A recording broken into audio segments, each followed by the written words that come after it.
a grade 3 in the second start of his career. I think he's the horse to beat in this race. I mean, picks up the lion's share of that maiden special weight that had a purse of $120,000. So highly thought of by Brad Cox, highly thought of by Rad Ortiz, one of the nation's top jockeys coming in. Of course, his brother Jose Ortiz putting together certainly an Eclipse Award-worthy season himself. Talking about Jose, the brothers. Well, he's won the 9 to win right now. No, he's won the 9 to win right now, right? Yeah. Irad Ortiz will be here to ride Leading Change. They'll look at a couple of the contenders. Now, you talk about connections. The past winner of the Indiana Derby, Mr. Money. He won this race here at Horseshoe Indianapolis, and now we're talking about a son of his, Our Money Man, going back to Indiana Grand back in the day, of course. The name changed now, Horseshoe Indianapolis. But Mr. Money back in 2019, and Our Money Man will try to follow in those footsteps tomorrow, Maddie. And we understand there's a loose horse in this race. Right, Rider was okay, everything was okay. Wouldn't be showing it to you if it wasn't the case. Yeah, so Mr. Money was a really good racehorse. He won the Pat Day Mile. I think he was second in the Pennsylvania Derby, and he won the West Virginia Derby, I believe, as well. So that he was a super racehorse. And Our Money Man, he's he was 14-1 in the Matt win, and Further Ado is an elite 3-year-old, obviously, who won that race as your 3-5 favorite. Beyer came back 97. So I love the race he's coming out of. And sort of, he's a horse that needs pace up front. He should be getting it in this race, in my estimation. There's a fair amount of early zip when you're talking about, Creole Chrome and Out of the Woods and Desert Gate for Baffert. He needs a hot pace up front to sit behind. He's a horse, I think he's a great horse to use underneath in your exotics, and he could possibly win as well. Spoke to Brett Calhoun right after the running of the Mad win the next day, and asked Brett, how did Our Money Man come out of the effort behind Further Ado in the Mad win? He said, Johnny came out great. I said, Indiana Derby. He goes, that's the plan. So that was kind of targeting this race right after that Mad win, second and back of Further Ado, among those taking part in the Grade 3 Indiana Derby here tomorrow. Hope you can join us again. Special post time at noon. How many contacts do you have on your phone, by the way? You must have. Not as many as Racing Rachel. That's on the 24/7. It's got to be hard to find them, right? Hotline. When you have like 1,500 names in your phone, it's got to be difficult to get through them all and find the right person. I don't have that problem. Ricky Giannini for Brad Cox, Brett Calhoun, and Steve Asmussen. Always got to call up a Hall of Famer, especially after horses like Magnitude win the Dubai World Cup under Jose Ortiz. Also congratulated Jose right after the victory, as the tens and thousands of his family and friends did right after winning one of the world's biggest and richest horse races, the Dubai World Cup. Magnitude, right? Another horse that raced. He wins the Foster. Another 3-year-old winning the Risen Star Stakes at those long odds that night under Ben Curtis, now partnered by Jose Ortiz. But I'm usually wrong. I was right about him. Just like Gunrunner, developing as a 4-year-old. Just another horse just like that. As I said, when he was a zillion to 1, he won the Risen Star. You can't fake that performance. You cannot fake a performance like that. The Clarksville, the William Garrett, of course, famous basketball player here in the Hoosier State. Welcome to his family and friends. We honor that race today as part of our racing program here, but it's the Clarksville First, Maddie. That's the 7th of our 9 here on the Friday docket on the eve of Indiana Derby Day, 11:28 here on the pre-race show. John G. Dooley along with Matt Carruthers joining us here today and tomorrow. Let's talk about the Clarksville. There's only one scratch from race 7. That's the 12, Lucy McGee. We mentioned Amir Mendoza. He's vying for the Juan Saez Leading Apprentice Award at season's end. That in November. Day 50 of a 123-day meet. Maddie, we're not even halfway through the meet. Amir Mendoza vying for that Juan Saez Leading Apprentice Award, as I mentioned, at season end. And entering the day after a riding double, Amir's got 18 wins. He picks up the ride on 13, Shirley Ann, who draws in. Yeah, and that's a horse who draws in with a lot of speed. Hasn't raced in 19 plus months, though. This is a race. My strategy in races like this that are so competitive, you got to go with a price horse. If you think 7 or 8 horses can win a race, I never understand the person like, well, I'm picking the favorite then. Why would you pick the favorite if you think 7 or 8 horses can win? So this is a race that screams price. I already mentioned my affection for Fernando de la Cruz. So I like the 8 horse in this race. Bilyana, is that how you say that, John? Bilyana, the B-I-L-Y-A-N-A. I threw John a curveball here. Anyway, I like the 8 horse here. Third off the layoff, never speaking to me again. Third off the layoff for Bilyana, and this is a horse that had all sorts of problems. If you watch her last start, awkward start. She was very rank. She was slow into stride. She didn't handle the first turn particularly well. I thought the fact that she ran third in that race was very impressive. I like the trip that she should get. I like her third off the layoff. I like the bullet drill since that last start. I like Biliana, however you say it. John will pronounce the name correctly during the call of the Clarksville. I like the 8 to win this race at a price. I think the morning line, 10-1. I went with the 2-horse in second, Big Trouble, who's going to be your favorite in this race. Ultra consistent. Doesn't win a lot of races, though. Just 3 for 21 lifetime. But she's made $416,000. She's come out of better races at Churchill, Keeneland, and the Fairgrounds. And a price horse in third for you folks, Slaying the 11. This horse got put away in the front end by a very quick racehorse for Brittany Russell named Lost and Found last time out. That was at Turfway. Now your second start off about a 90-day layoff. This horse is very fast, has run some big races. Another bullet half-mile drill coming into this race. So, I mean, this is one of those races you could talk about. At least I can always talk for about 45, 50 minutes, but I ended up on the 8. I think you need to go with the price. We're a half hour away from the first of the day, running short on time here, and we've got the William Garrett to cover. It's my fault. Let's get your thoughts on that, by the way, because we need to get Brian Aragoni is here in town. We got to get to the B block. But first, the William Garrett handicap, of course. I'll be fast, Brian. Shelby the legend, by the way, led the 1947 Golden Bears to a state championship. You talk about the Hoosiers Gym. If you ever have a chance, go visit the Hoosiers Gym. Great basketball movie, a great sports movie, Hoosiers. How about the William Garrett, scratch the 2, the Exodus, Twist Maddie, and also take out the 7 Devils Tower, field of 8 left. All right, real fast here. The 3-horse Heartheaded. I like a 3 in this race, 6-1 morning line. Was beaten 3 parts of the length by My Own, who was in this race that last start. Pace was slow, didn't have pace to chase. I think it's more pace in this race. I look back, I see, usually wrong. I'm looking at 104 type buyers. My Boy Prince, a horse who's made $1.5 million in his career. I like the company lines, and I like his last start running against a little bit of a bias June 14th. Heart-headed 6-1 morning line. Main track fast, turf course firm. There's no portable rail up. Quick commercial break here on this special Friday. It's Indiana Derby Eve edition of Wire to Wire. When the pre-race show returns, we know it as the B block. Back with Brian Aragoni for now. For the Haymaker, Matty Carruthers, the Southpaw, John G. Dooley. We're done. Have fun. Bye for now. Good handicap.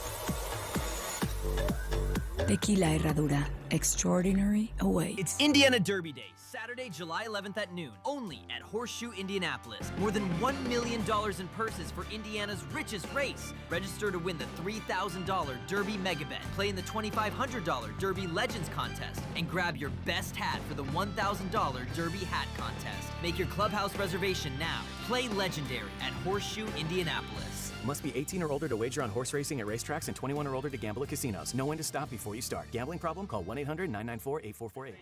When it comes to horse racing, you can never have too much information. With Twin Spires, you can place your bets with confidence. Whether you use handicapping insights, like our Brisnet speed ratings, prime power and past performances, the guidance of our experts' top picks, or just choose a name that catches your eye. Yes! No matter how you pick your horse, bet with Twin Spires. And now you can race to victory with Twin Spires tournaments.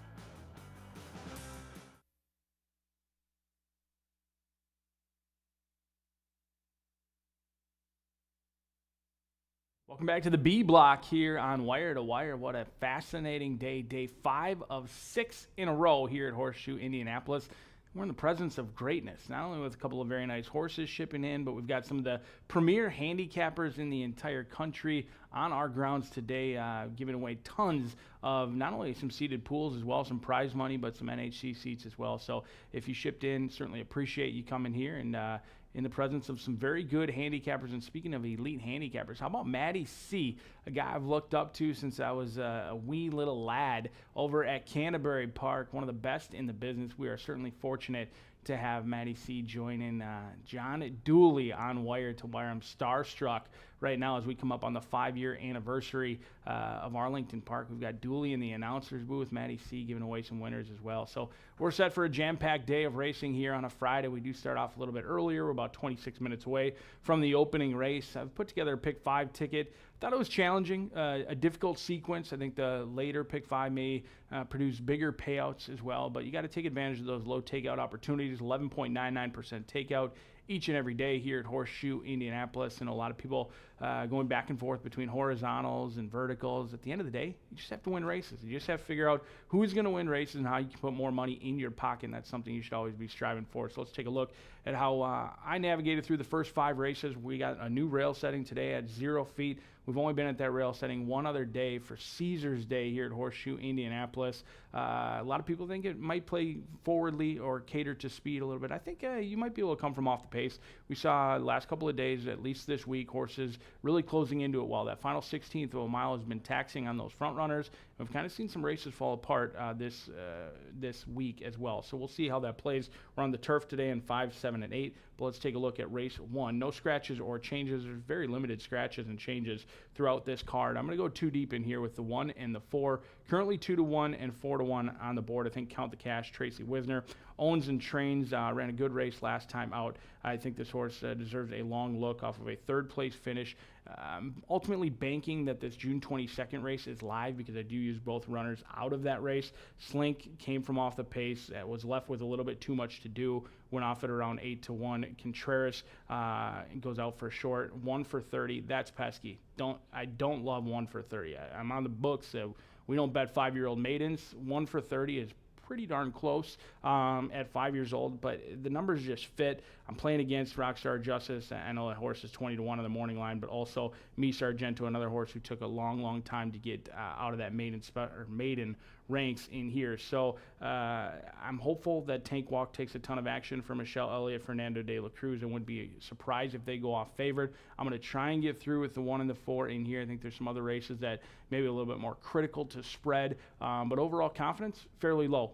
This is a tough race. Non-winners of 2 is always tough, especially when you got low-level state-bred competition. The lower the claiming ranks, the less consistent they are, and therefore it's very difficult to be bullish in the opener here at Horseshoe Indianapolis. So we're going to try and just get through using 1 and the 4. Wouldn't blame you if you fall in love with anybody else. I certainly am not fascinated by either of those 2 selections.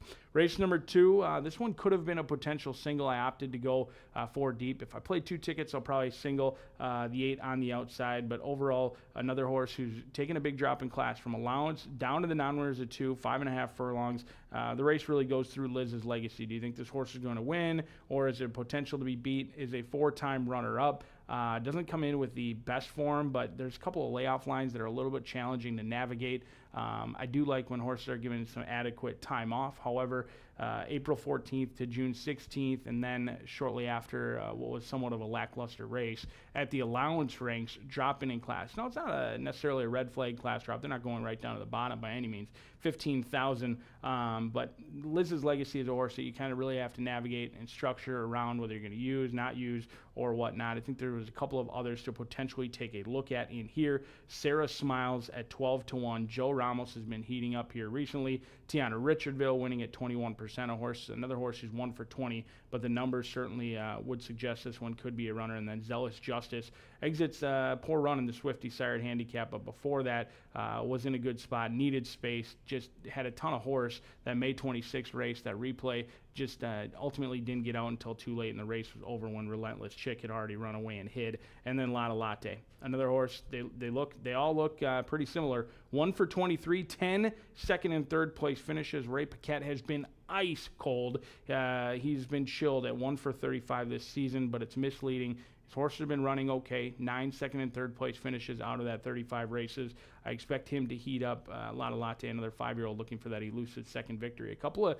challenging races here at Horseshoe Indianapolis. You don't always have to have the stakes or the handicaps or the high-end horses to make very competitive betting races in which there may only be 8. There's a lot of pieces to the puzzle, and trying to put that puzzle together is the best part of this game, really, is trying to figure out who's going to win, see how it plays out, see the pace complexion and whatnot. And while these may not be stakes quality animals, they're certainly competitive from a handicapping and analysis standpoint. We'll go 3, 4, 5, and 8 in a race that I admittedly considered singling the 8, but just wasn't overall sure with the class drop and just untrustworthy in that spot. Race 3, very talented group in here. 6 furlongs, no scratches or changes. A field of 6 that is short on numbers but long on talent in here. I'm going to lean into the 3 and the 4. Flat Out Time. It was interesting to see if this horse was going to go. George Weaver, not sure whether it's black type thoroughbreds or George Weaver. They've entered this horse. They've been trying to find a main track only. They've been trying to take on a bunch of horses who want to be on the turf. They've been entered about 4 or 5 times in some very nice stakes races, albeit they're not running against slouches by any means. They were entered repeatedly as main track only. They were also dual entered for Prairie Meadows, as many horses over this weekend were. They opt for this spot. If they like this spot, I like this spot. Hot Middles has just been in too good a form to take a stand against. I wouldn't blame you if you're trying to cut your ticket in. Maybe instead of playing 50 cents, you're going to play a $4 pick 5 or a $2 pick 5 or whatnot. You kind of probably should take a stand in here. I'm sure there's many down in that NHC room that just shake their head that I'm using both favorites in here, the A and the B. I know Inside the Pylon certainly would be as well, but Flat Out Time and Hot Middles are 2 horses that I couldn't separate, really. Flat Out Time has been training consistently over at Keeneland. I know KentuckyBred.org. Love watching those workouts. It's been training solo, so not really taking much out of those. But I do like that Weaver has entered this horse multiple times, finally gets to the racetrack today, should be fresh, and is going to get the jump on Hot Middles. But this is an Indiana bred who is the real deal. I remember when they ran the checkered flag handicap June 24th. Don't love that spacing by any means. Only 17 days, coming back a little bit quick, but ran, I think, almost a full second faster than the boys did, and did so with relative ease. Hot Middles is a horse who gets along very well with Hannah Leahy. She rides her perfectly, puts her in a spot where she can win. She does have a tendency to, oftentimes when she has been beat, she's left herself too much to do, and that's the fear. I could be fearful that Flat Out Time is going to be just a little bit more forwardly placed. Hot Middles coming back on a little shorter rest, taking a big jump up in class is the challenge, but these are the 2. If you're looking to turn a little bit into a lot, pitch these 2. Be okay losing, try and beat these 2, because 90% of the tickets are going to be keyed to the 3 and the 4. There's some other competitors in here that you might want to take a look at. Beautiful Twice, Joe Ramos is going to take a lot of action, but I would draw your eye to maybe a horse like City Prayers, another Indiana bred, 6-time winner from 18 starts. John Herron's been ice cold. He's been winless, I think, so far this week, and 0 for 14, 0 for 15.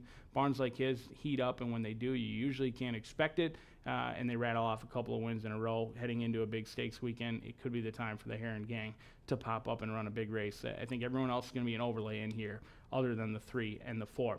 Race 4, Lowndes group in here, 5.5 furlongs. Race 4 also kicks off today's Late Fire 5. Keeping you on your toes. We've carded a couple of 10-horse fields, 11-horse fields, and whatnot throughout this week, but kicking off the Late Fire 5, 11.99% takeout in that late pick 5, and it certainly paid dividends each and every day. Allowance group in here, no scratches or changes, 5.5 furlongs.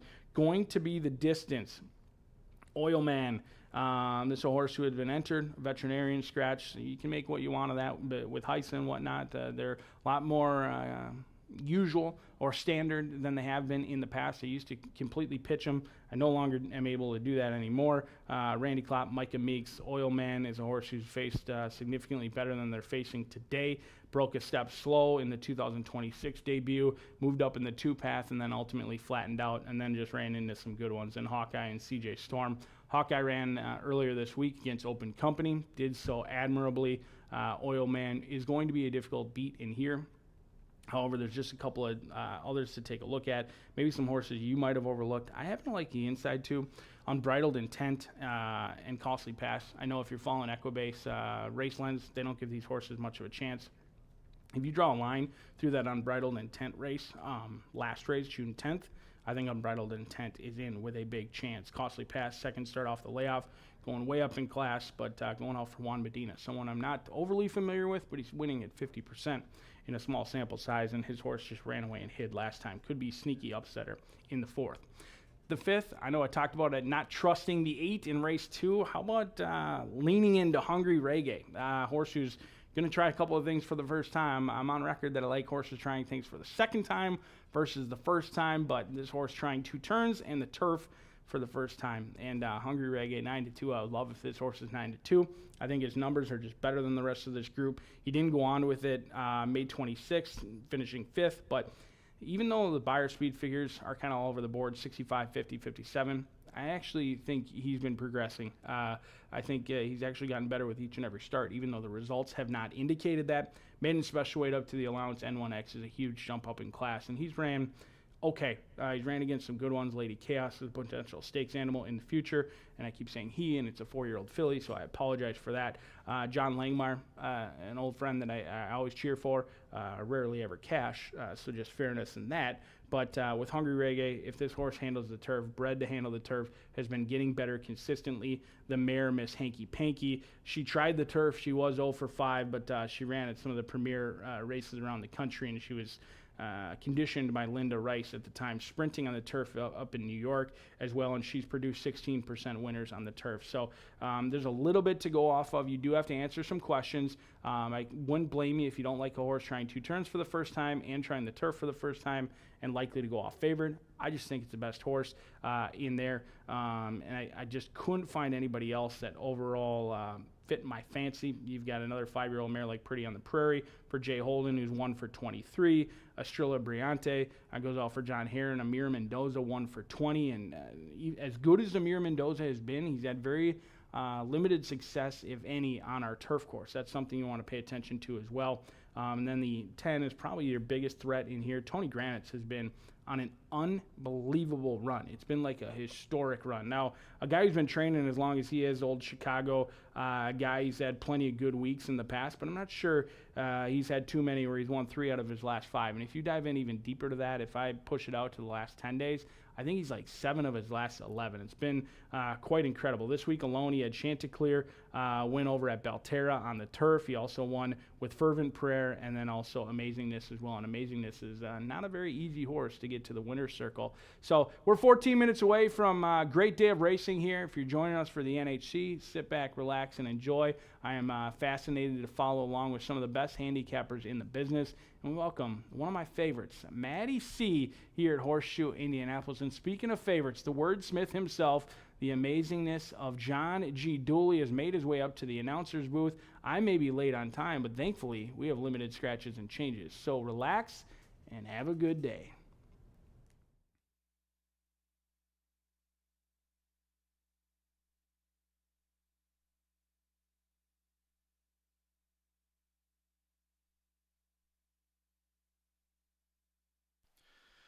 Good morning from Horseshoe Indianapolis.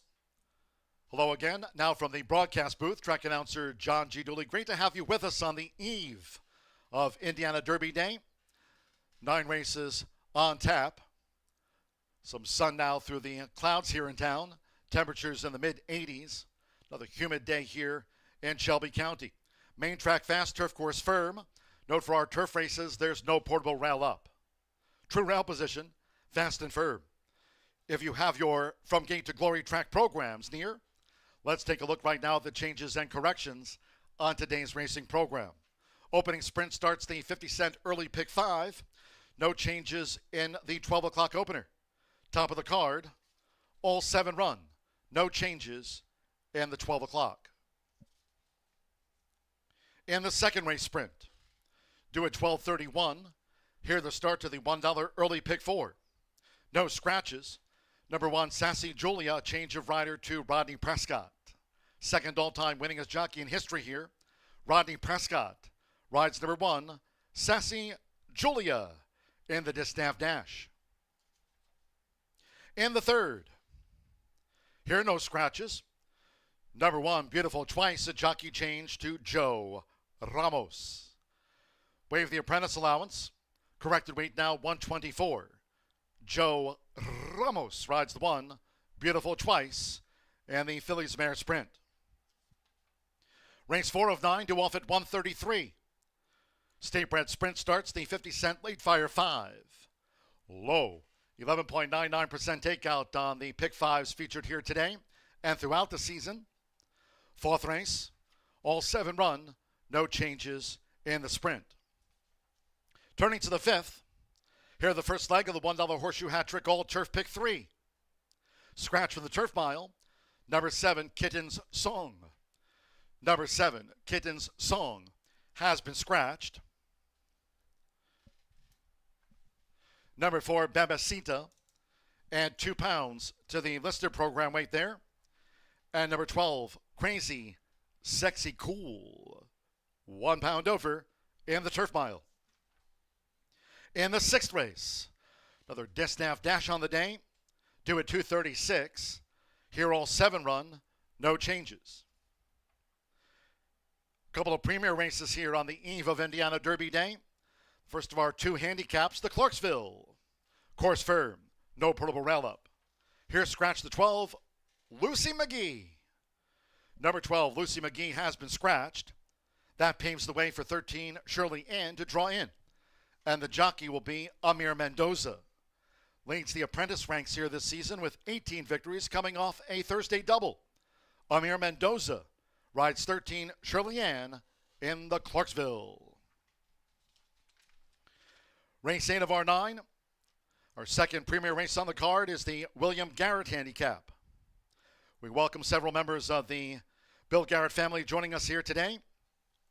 Scratch number 2, the Exodus Twist, and take out the 7, Devil's Tower. Scratch the 2 and the 7 from the William Garrett Handicap. And in the 9th, closing the card, 410 finale, quarter horse maiden dash over the 350. Scratch the 6, she's Data's Choice. Take out 11, Jesse B. Zuman. The 12, Luna Unlimited. Scratch 13, VM Girls Flying Higher, and 14, AP Valiant Princess.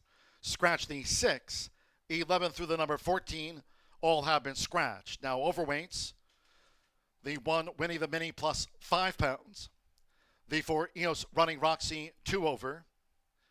The 7, Kissin' in Memphis, add 4 pounds to the program weight.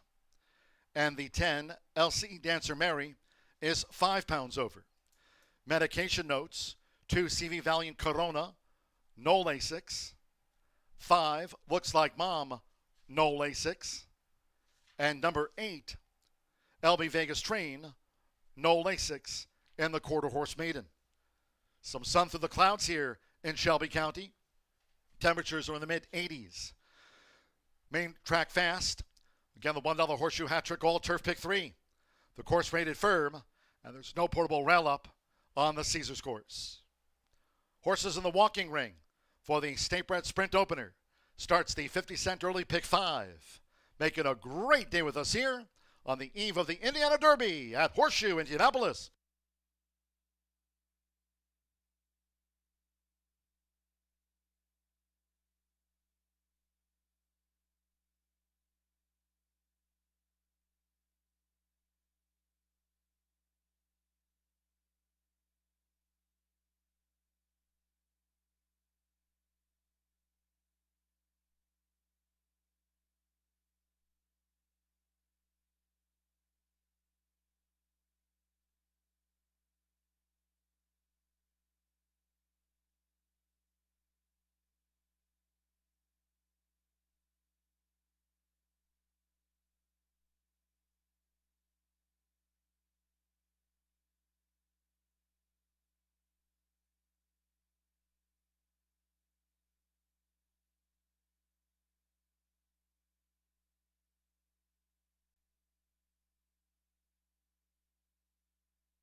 Horseshoe Indianapolis paddock judge, Brandy Bell, with a call for Riders Up.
Gary Lozier, front and center, bringing the horses onto the track for the sprint opener.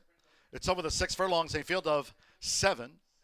No changes here at the top of our 9-race card. Silent Clouds, mid-80s. No changes here in the sprint. Main track fast, turf course firm. Out there on the Caesars course. There's no portable rail up today, nor on Indiana Derby Day. True rail position for the Horseshoe Hat-Trick All-Turf Pick 3. Race 1 features Exacta, Trifecta, Superfecta, Double Pick 3. Start here the 50-cent early Pick 5. Low, 11.99% takeout on the Pick 5s featured here. There's 1 minute to post time. The sprint opener will be due off soon.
The horses are approaching the starting gate.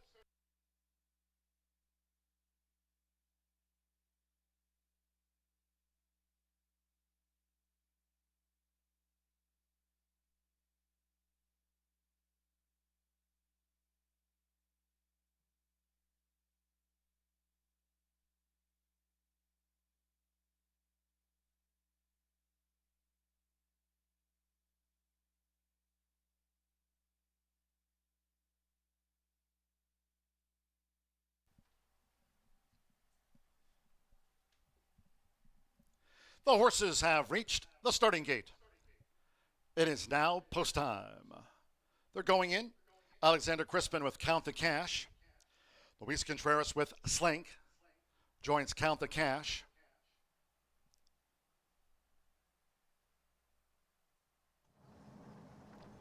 Manny Sargento, Marcelino Pedroza Jr. with 31 wins here this season.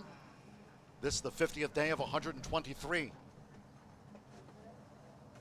Me Sargento facing up to the gate. Here over the 6 furlongs at the top of the 9 race card. 11-1 on Me Sargento.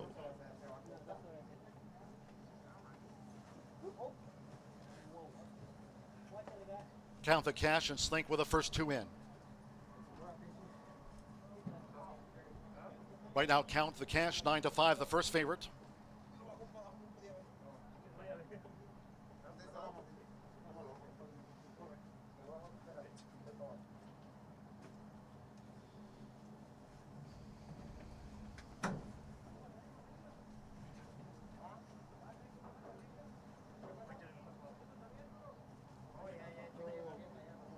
Me Sargento reluctant to load at 11-1 odds.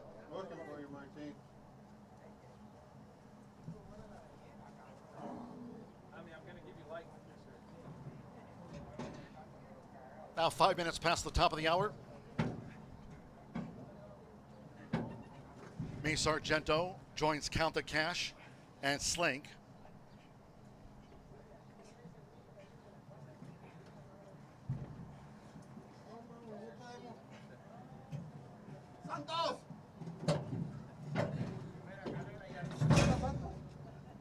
Ready for Tank Walk. Count the Cash getting fidgety. Tank Walk, Fernando de la Cruz leads with 34 victories at the meet.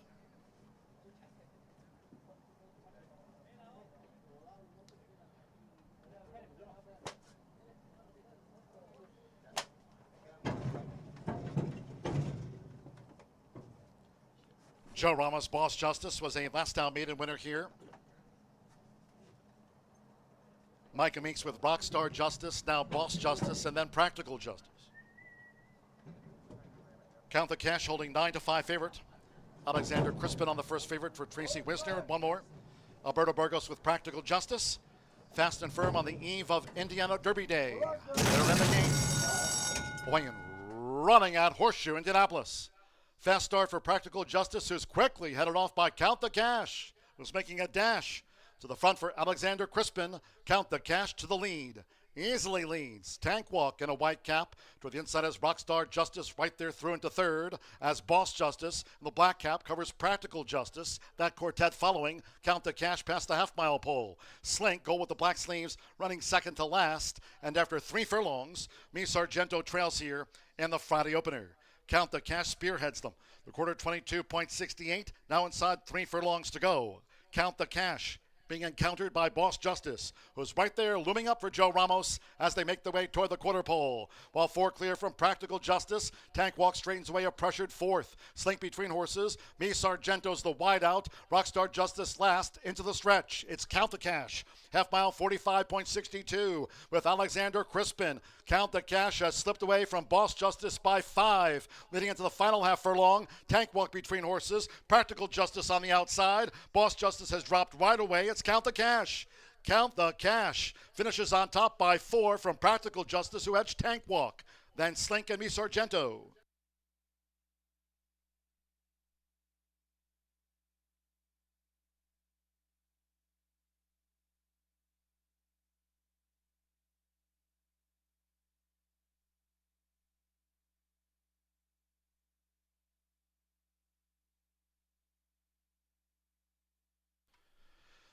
111.23 fast track here. First of 9 on the eve of Indiana Derby Day. Count the cash. 7-5 first. The judges will examine a photo before posting the second and third.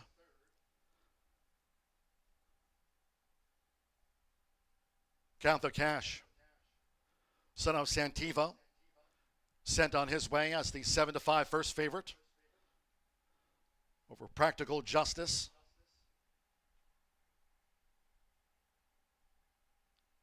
Slink back and forth with me, Sargento. Stand by for the full run order from the judges. It's gone to Count the Cash. Alexander Crispin for Tracy Wisner. Another win here on Indiana Derby Week. At 7-5, Count the Cash. The first favorite obliges. The judges have posted number 7, Practical Justice second, 5, Tank Walk third, and 4, Slink fourth. 1-7-5-4.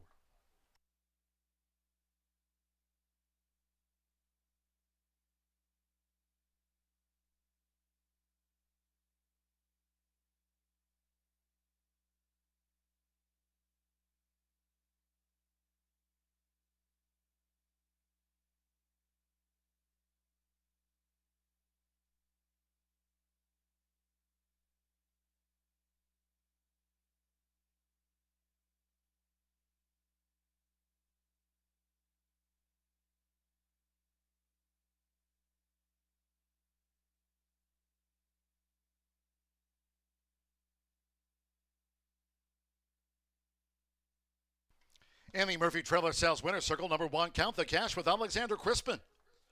Count the Cash is a 4-year-old big gelding by Santiva. At a Pretty Plain Jane by Just Plain Joe. For Tracy Wisner. Tracy Wisner Racing LLC. Horseshoe Indianapolis congratulates the winning connections of Count the Cash at 7-5. Race 1 official.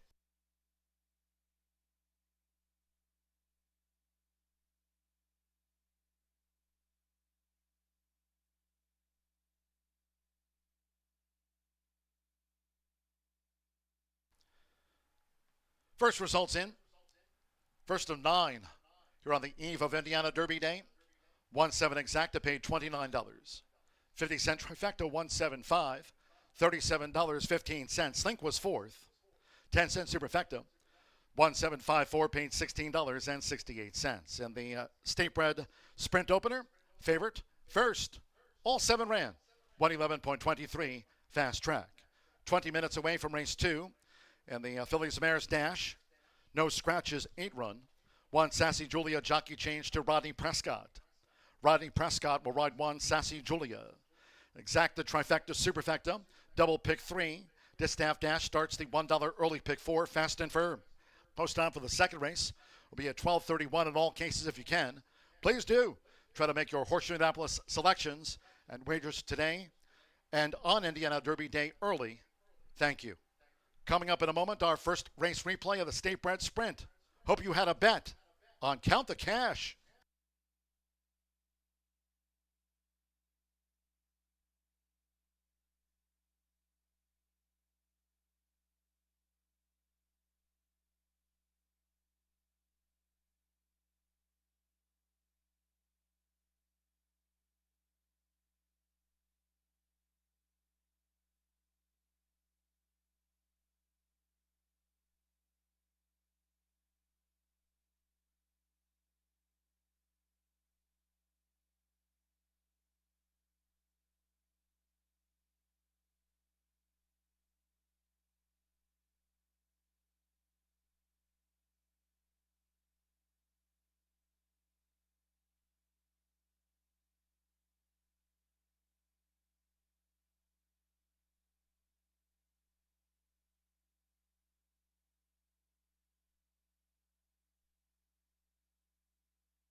Indiana Derby Day.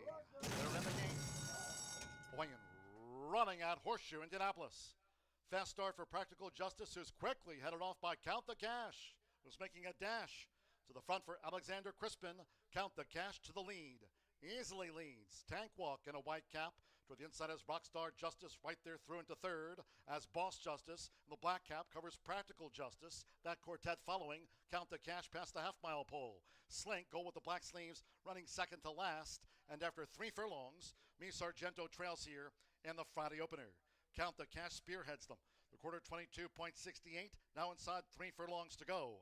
Count the Cash being encountered by Boss Justice, who's right there looming up for Joe Ramos as they make their way toward the quarter pole. While 4 clear from Practical Justice, Tank Walk straightens away a pressured 4th. Slink between horses. Me Sargento's the wide out. Rockstar Justice last into the stretch. It's Count the Cash. Half mile 45.62 with Alexander Crispin. Count the Cash has slipped away from Boss Justice by 5. Leading into the final half furlong. Tank Walk between horses. Practical Justice on the outside. Boss Justice has dropped right away. It's Count the Cash.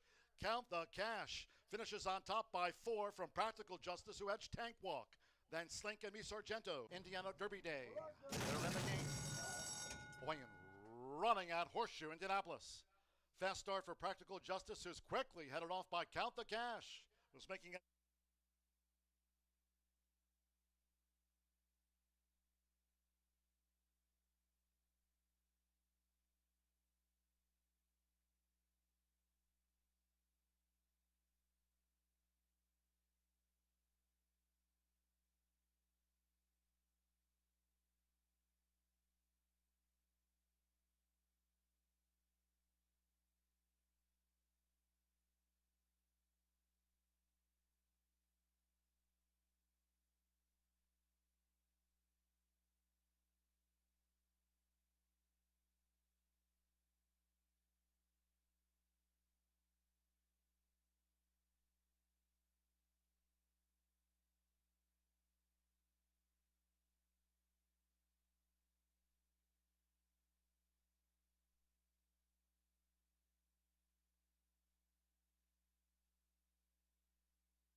What a start to the weekend. I hope everybody cashed that one. The whole window down there, all the guys from Twitter that are here, all high-fiving, everybody excited. The 1-7 exacta, $29. I hope you had that. I know we did. I know everybody down in that window did. So we got celebrities everywhere this weekend. We can't wait. We got half of Twitter down there by the window. Mick and all his guys, thank you for coming. Barry the Sniper is going to be in town. We even got Matty Carruthers here. What a crew. So let's get to the second race. I really like the 4, Zealous Justice. Drop it in class for Aaron West. You get Dela Cruz. Talk about some bad luck. This horse has had the rail 3 starts in a row. How do you have the rail 3 starts in a row? That's bad luck. So now we get the 4-hole. We should be able to break a lot better today. Dropping down to 15,000, Nana 2 Life.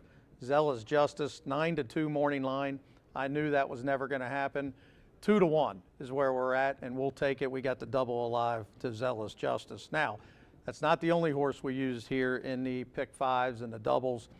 We used the 8, who was the morning line favorite, Liz Legacy. Same thing, dropping in class, 4-year-old filly. You get Mitch Morrell, second off the layoff.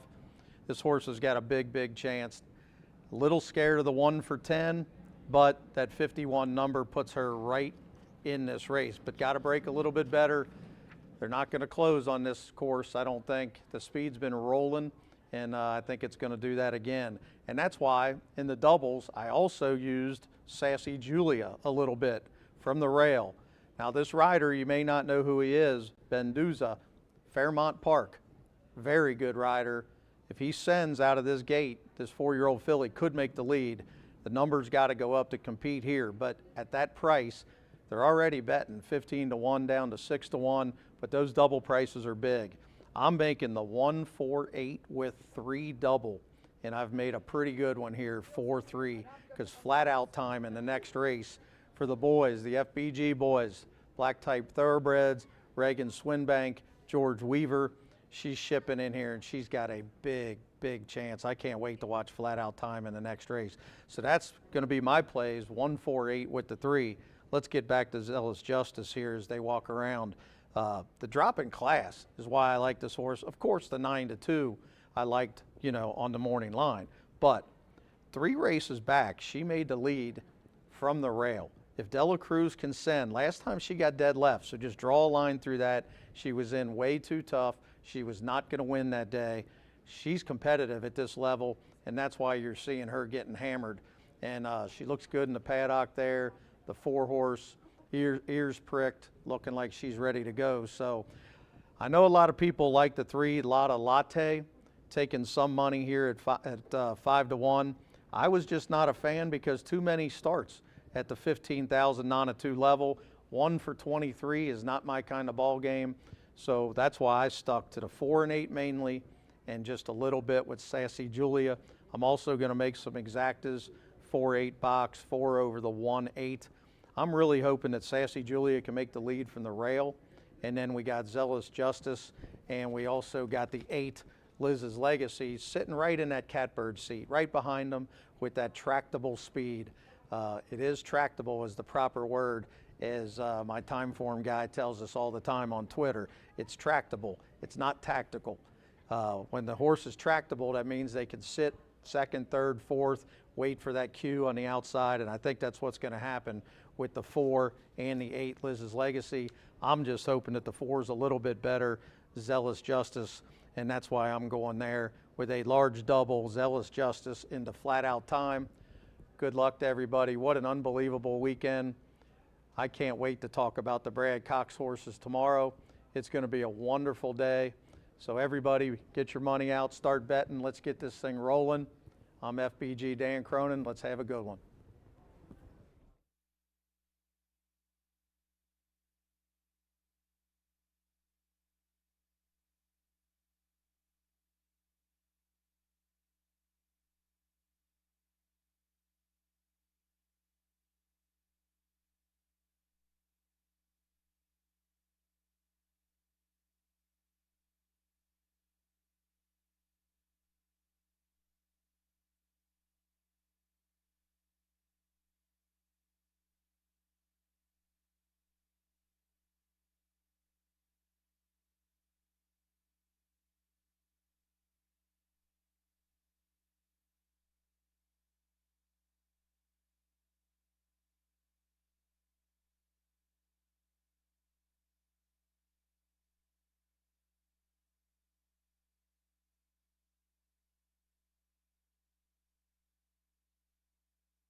The horses called postward for the second race. Fillies mare sprint here at 5.5 furlongs, a field of 8, all 8 run. One Sassy Julia, the jockey, Rodney Prescott. Second all-time winningest jockey here, Rodney Prescott. Partners the 1, Sassy Julia. She'll be last out of the paddock. Exacta, trifecta, superfecta, double pick 3 and starts with a $1 early pick 4. Fast and firm on Indiana Derby Eve. 2 minutes to post time. Due in 2 minutes time.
We're less than 1 minute away from post time. Phillies Mare Sprint starts the $1 early pick 4. Fast and firm. The horses are approaching the starting gate.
The horses have reached the starting gate.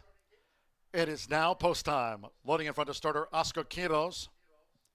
Riding Prescott with Sassy Julia. Joe Ramos, Sarah Smiles. The first two in here for this Phillies Mare Sprint over the 5.5 furlongs.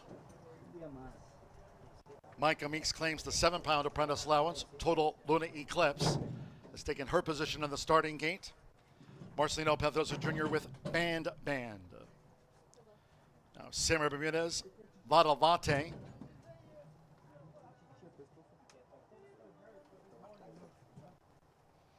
Alberto Burgos, Timeless Justice, now Lotta Latte.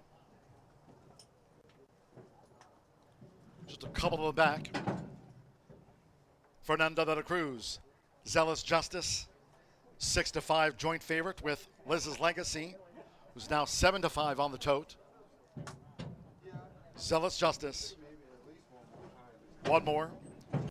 Mitchell Murrow with Liz's Legacy. 4-5 on Zealous Justice. With the late money on. Second of the day from Horseshoe Indianapolis. They're in the gate. Liz's Legacy try to pop the gate. Liz's Legacy now drifting back toward last. Fast start for Zealous Justice and Fernando de la Cruz. Zealous Justice takes the top here in the early stages, leading them past the half-mile pole from Sassy Julia in a black cap. Ban showing positional pace to run in third. Liz's Legacy, she tried to pop the gate and beat them to the punch. Liz's Legacy now fourth at the 3.5. Then to the inside comes Total Luna Eclipse, wide with the red sleeves, joined by Sarah Smiles, and they have 3 furlongs to go. Further back to Lotta Latte and Timeless Justice. The quarter was 22.50. Zealous Justice paving the path toward the quarter pole. Sassy Julia and Liz's Legacy on the move now for Mitchell Murrow as these Phillies mares turn for home. On the far outside, Sarah Smiles. To the inside, Band along with Total Luna Eclipse. And then for the back, Timeless Justice and Lotta Latte has trailed. It's Zealous Justice in the meantime with Fernando. 46.44 for the second part. Past the 16th, it's Zealous Justice. Zealous Justice with the money on. Zealous Justice beats Liz's Legacy by 3.5. Third closest, Timeless Justice came charging at the finish with Sassy Julia and Sarah Smiles.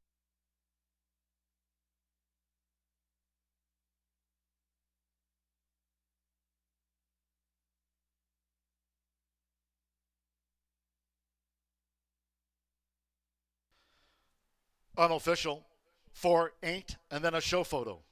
There'll be a steward's inquiry into the start. Number 4, Zealous Justice at 1-2 was first.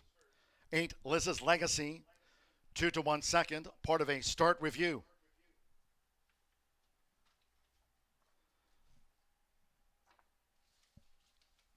Steward's inquiry concerns the start. Number 4, Zealous Justice, 1-2 first. 8, Liz's Legacy, 2-1 the unofficial second. 7, Timeless Justice with 1, Sassy Julia. 5, Sarah Smiles, Total Luna Eclipse, and Lotta Latte. 105.23, unofficial 4-8-7-1. Fernando de la Cruz for Aaron West and Justice Farm at 1-2. Another favorite home. Inquiry concerns the start.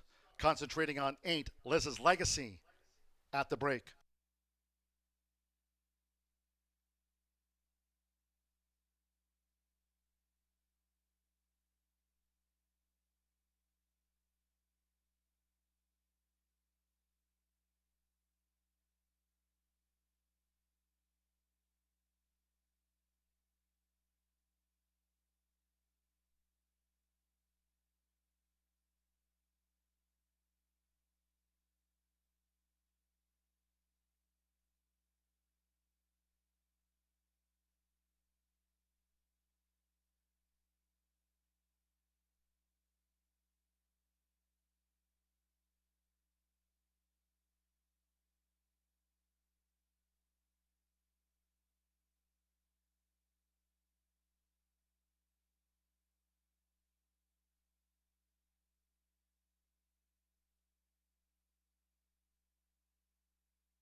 Returning to the Murphy Trailer Sales winner's circle will be number 4, Zealous Justice with Fernando de la Cruz.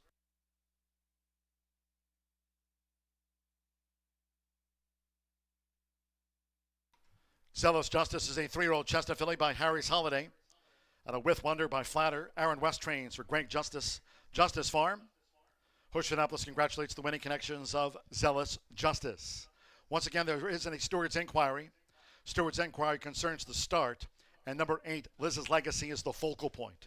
Steward's inquiry into the start of the Fillies Mare Sprint. The inquiry concerns number 8, Liz's Legacy, and her actions at the start.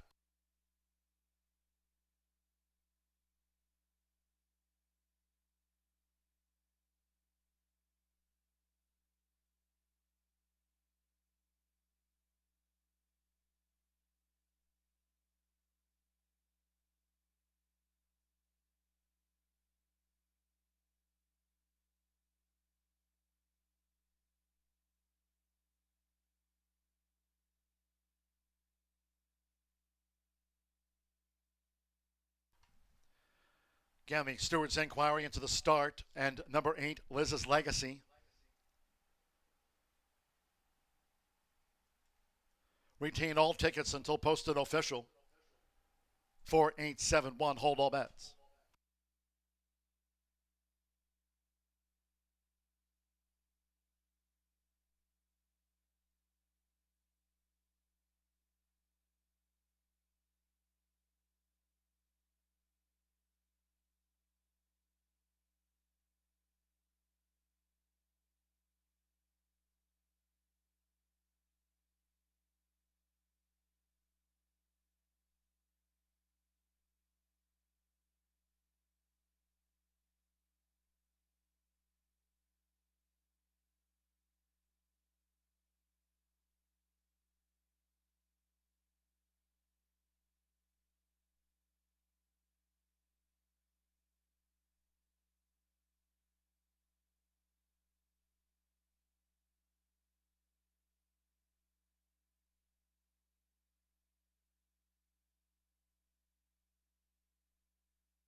stewards continue their review of the start to the Fillies Mare Sprint, and again, number 8, Liz's Legacy there, the focal point.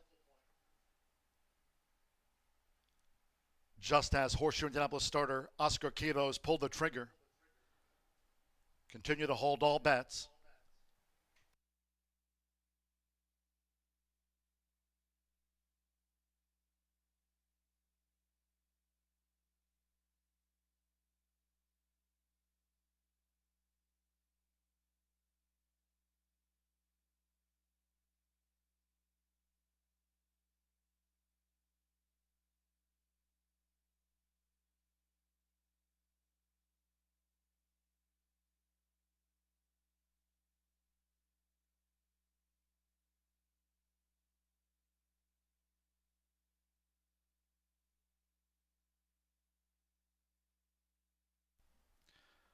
Ladies and gentlemen, your attention, please. After their review of the Fillies Mare's start, number 8, Liz's Legacy, has been declared a non-starter for wagering purposes only. Again, she had run second. She will receive the purse money. However, for wagering purposes, number 8, Liz's Legacy, for her actions at the start, number 8, Liz's Legacy, after the steward's inquiry, has now been declared a non-starter for wagering purposes only.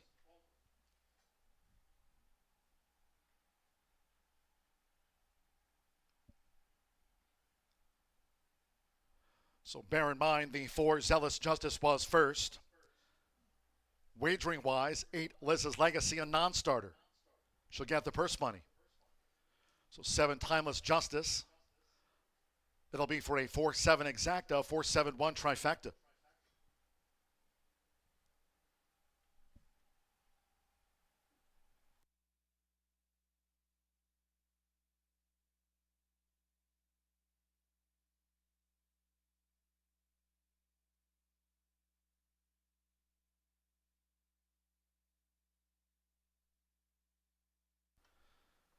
There, that TV confirmation of what we noted. After a steward's inquiry, 8, Liz's Legacy, declared a non-starter, that for wagering purposes only.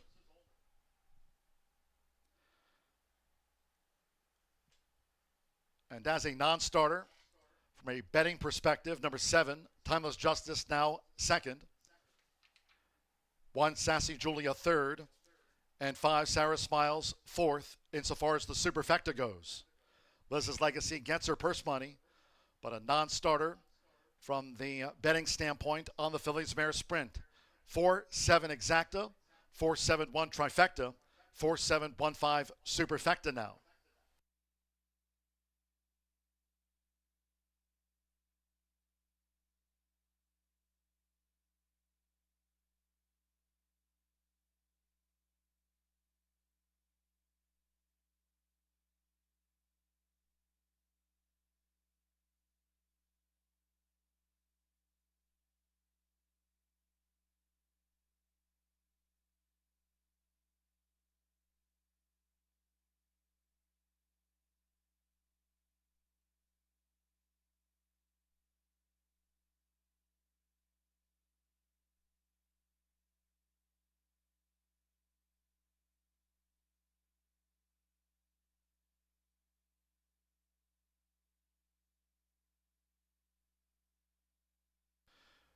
Race 2, after the inquiry, now official.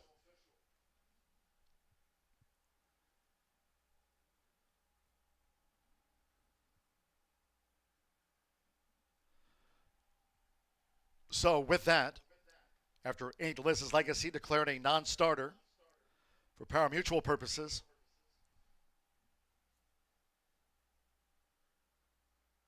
it's a 4-7 exacta, 19-20. 50-cent trifecta, 4-7-1. Check your tickets. $37.95. 1-4 double paid, $9.20. Zealous Justice capped off. The 10-cent superfecta, 4-7-1-5. Zealous Justice keyed it, $27.79. And the 1-8, that was a double, as 8, Liz's Legacy, was declared a non-starter. $4.80 on a 1-8 consolation double. Again, 4-7-1-5 for that superfecta. topped by Zealous Justice. Favorite first, officially 7 ran. 105.23. 15 minutes away from the third of 9 on the Friday docket. Saturday, Indiana, Derby Day, post time noon. Third race, Joe Ramos on One Beautiful Twice, Wave the Bug, 124. No scratches. Exacta, trifecta, superfecta, double pick 3. Post time will be at 104. Here comes the Phillies Mare Sprint Race Rewind. Liz's Legacy was declared a non-starter.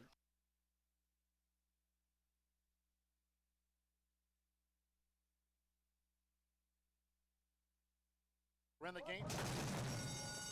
Liz's Legacy try to pop the gate. Liz's Legacy now drifting back toward last. Fast start for Zealous Justice and Fernando de la Cruz. Zealous Justice takes the top here in the early stages, leading them past the half-mile pole from Sassy Juliana Black Cap. Ban showing positional pace to run in third. Liz's Legacy, she tried to pop the gate and beat them to the punch. Liz's Legacy now fourth at the 3.5. Then to the inside comes Total Luna Eclipse, wide with the red sleeves, joined by Sarah Smiles, and they have 3 furlongs to go. Further back to Lotta Latte and Timeless Justice. The quarter was 22.50. Zealous Justice paving the path toward the quarter pole. Sassy Julia and Liz's Legacy on the move now for Mitchell Murrell as these Phillies mares turn for home. On the far outside, Sarah Smiles. To the inside, Band along with Total Luna Eclipse. And then for the back, Timeless Justice and Lotta Latte has trailed. It's Zealous Justice in the meantime with Fernando. 46.44 for the second part. Past the 16th, it's Zealous Justice. Zealous Justice with the money on. Zealous Justice beats Liz's Legacy by 3.5. Third close as Timeless Justice came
Carruthers with you to talk about race number 3. Feeling pretty good about myself. Gave out that $4.80 daily double cold. Yep, I'm going to sweep the card today. It could happen, right? You got to believe. Why not? Why not 9 for 9 on the day before the biggest day of the meeting here at Horseshoe Indianapolis? Race number 3, I swear I like some prices later on. I promise you. It's just not here in race number 3. It's not. It just, I agree with the bettors here. Flat out time. You don't see my man George Weaver very often here at Horseshoe Indianapolis, do you? Let me put the glasses on. I know. You've been watching me on TV for a while now. I need these glasses. And this horse hasn't raced in 7.5 months. There's a 3, 2 to 5 on the board. But here's why it's not a problem for her. Twofold. First of all, she won her debut by 5. I don't care if there was Fauner Park in lovely, beautiful Grand Island, Nebraska. I say that I've never been there, but I know people from Grand Island, Nebraska, and they tell me it's lovely and beautiful, so I'll take their word for it. But she won by 5 first out there, going 4 furlongs. It's difficult to win at first asking at any distance, but to win by 5 at 4 furlongs, that's impressive. And George Weaver, historically, the trainer of this horse, the 3, who's 2 to 5 right now, excellent off of layoffs. Excellent first time out. You can see the numbers in the daily racing form, 23% with horses coming back off layoffs that exceed 6 months. So for all those reasons, she should be ready. And then she has talent. I mean, she's running against horses like Prang. She did that in the 4th start of her career in which she was 3rd of 5 in the Prioris. It's a grade 3 race at Saratoga. Prang's a horse that won the grade 2 TCA at Keeneland. So we're talking about, losing to multiple graded stakes horses. Most recently, Stilettos. That's a low 90s buyer type horse. I think the buyer's 93, 92, the last 2 starts for her. So she's going to show speed. She has the class. She's won at first asking, which means the performance off the layoff you should not question too much. And we know the trainer excels with these types. Is she a cinch? She's not a cinch. I don't think she should be 1 to 2, even though I do think she has the best chance of winning this 6 furlong allowance optional claiming event. The one Beautiful Twice has lots of spud. She's very, very fast. So I think Beautiful Twice, who went gate to wire. Yes, it was Belterra in her last start, but she's a filly by McLean's Music. They're all fast, aren't they? Have you ever seen an offspring of McLean's Music that's not fast? Beautiful Twice, very, very fast, 3-time winner, and she's winning allowance race at Oaklawn. So don't just look at her as, well, that was a slop at Belterra, and it was a 3L allowance race, and she was 3 to 5. She's beaten one other than at Oaklawn. So if she can grab the lead, and I understand it's been chalk city through 2, but the winners of the first and second races both got the leads, right? So if she can get separation early on, I put her second. I think 6 to 1. You're getting overlays all over this field right now because the 3 horses being so heavily bet. And then in third, I did make the 4, Hot Middles. Hot Middles, she's won 3 in a row, a couple of them Indiana-bred stakes races.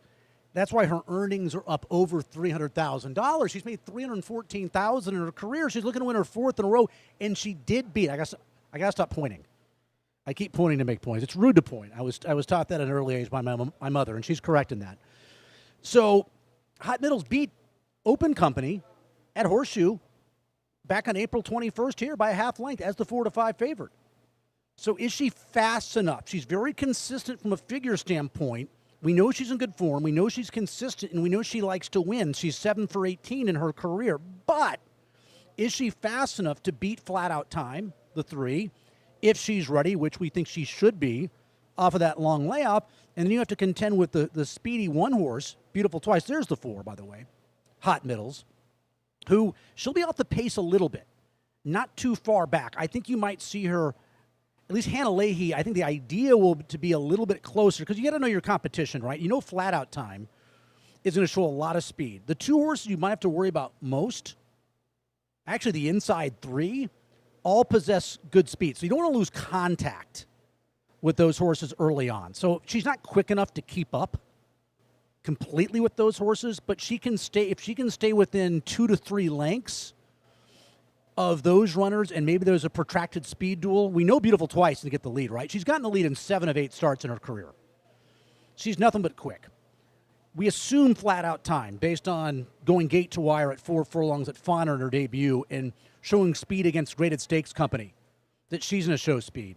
And then the last horse I'll mention is the 2, City Prayer. She's worth mentioning because she's 6 for 18, all 18 lifetime starts here at Horseshoe for this Indiana bred who, like the 4, Hot Middles, is looking to win her 4th in a row. Fun race to talk about, race number 3, but I'm with the betting public. Flat-out time. Going to be difficult for George Weaver off the layoff. 3-1-4 for me here in race number 3. Start of a 50-cent pick. 3, best of luck.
Gary the Bugler with one of Racing Rachel's favorite tunes here at the track, bringing them on for race 3. Nice fillies and mares. Allowance sprint over the 6 furlongs. In fact, all 6 fillies run. There's a jockey change for the 1 Beautiful Twice to Joe Ramos. Leads the parade. Wave the Apprentice allowance 124. There's Joe Ramos for Johnny Ortiz on 1 Beautiful Twice. All 6 run in the Distaff Dash. Exacta, Trifecta, Superfecta, double pick 3. Parading with 3 minutes to post time for those fans joining us here on track on the eve of Indiana Derby Day. A warm welcome. Noting on the apron here today, North End. Stop by, visit with the reps from My Racehorse. Joining us here today and tomorrow in their booth. Right there located on the north end of the apron. They'll be selling shares in an Indiana Racehorse. Here, City Prayers and Hot Middles, both looking for 4 in a row. Those horses bred in the Hoosier State. Stop by the My Racehorse booth, right there, north end of the apron. They're selling shares in an Indiana Racehorse. Stop by and see them today or tomorrow for more details. My Racehorse, welcome to Horseshoe Indianapolis. Now 2 minutes to post time.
We're now less than 1 minute away from post time.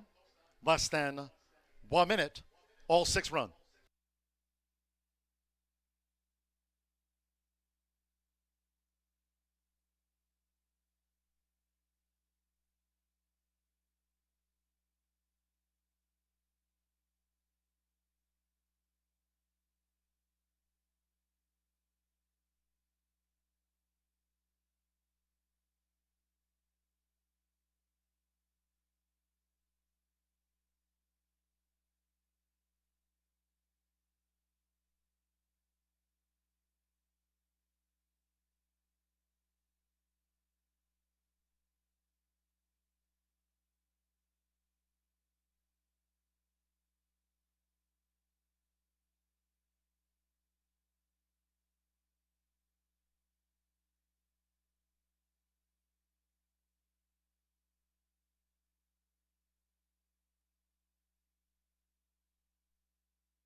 The horses are approaching the starting gate.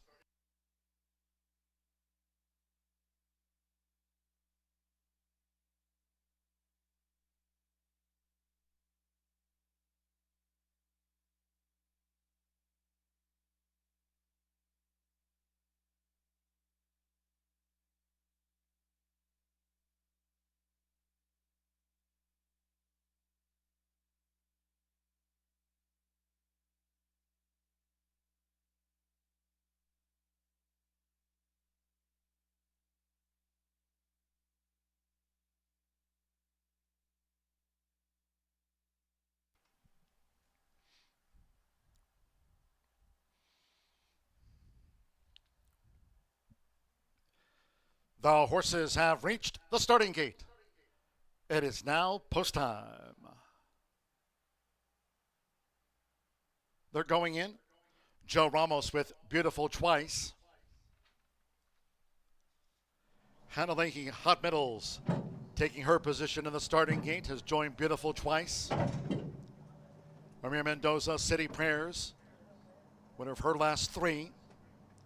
Evan Roman with Mescat. Favorites Count the Cash and Zealous Justice, our first 2 winners. First run of the year for Flat Out Time. Mitchell Merle for George Weaver. 4-5 on Flat Out Time. She drew 3 and 1 more. Jose Gutierrez with Viral Plain Lady to make up the 6 at 6 furlongs. They're in the game.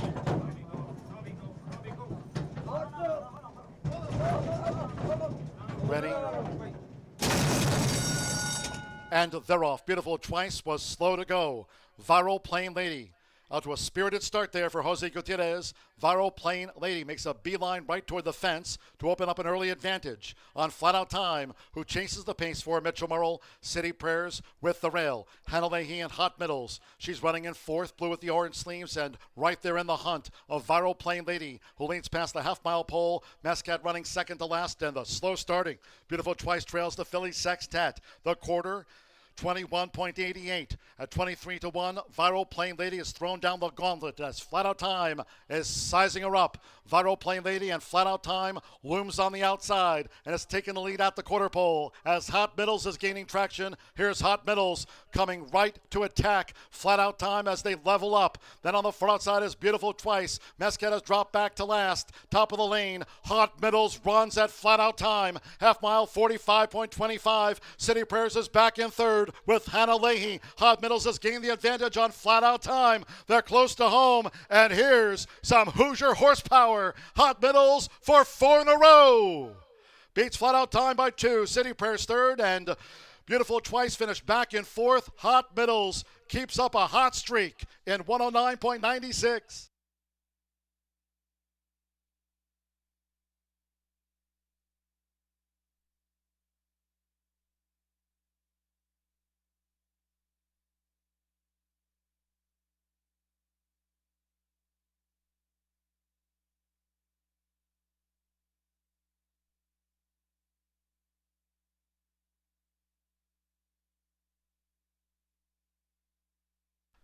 $109.96 after the distaff dash. 109.96, 4.3214. Hot Middles, 1-2 first. The Blue 3, Flat Out Time second, making her 4-year-old season a bow. 2 City Prayers at 9-5 was third while going for 4 in a row. Another Indiana bred in their midst. And 1 Beautiful Twice was slow to go. 7-1 gets into the frame. Viral Plain Lady and Mescat. Hannah Leahy, what a partnership here. On the Klimt filly for Tiana Richardville. Thirsty Acres Racing. Hot Middles at 1-2. The Hoosier home first.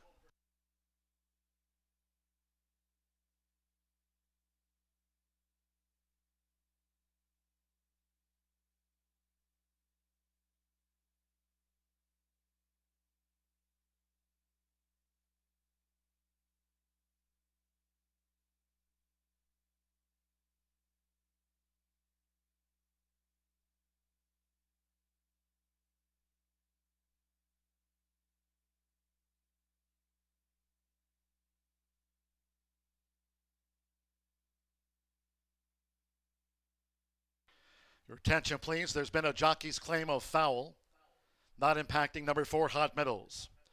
Jose Gutierrez on 6, Viral Plain Lady has claimed foul against Mitchell Morrill on 3, Flat Out Time, alleging interference round about the top of the stretch.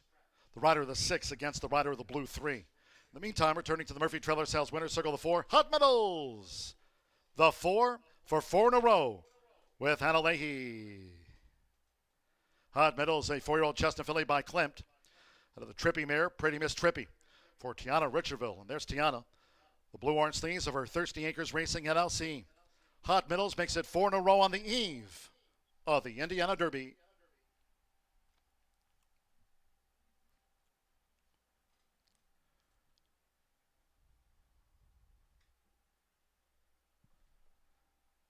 Racing Rachel sharing the joy there of the moment with Hannah Leahy. As Hot Middles makes it 4 in a row. Jockey's objection, rider of the 6 against the rider of the 3, alleging it, top of the stretch.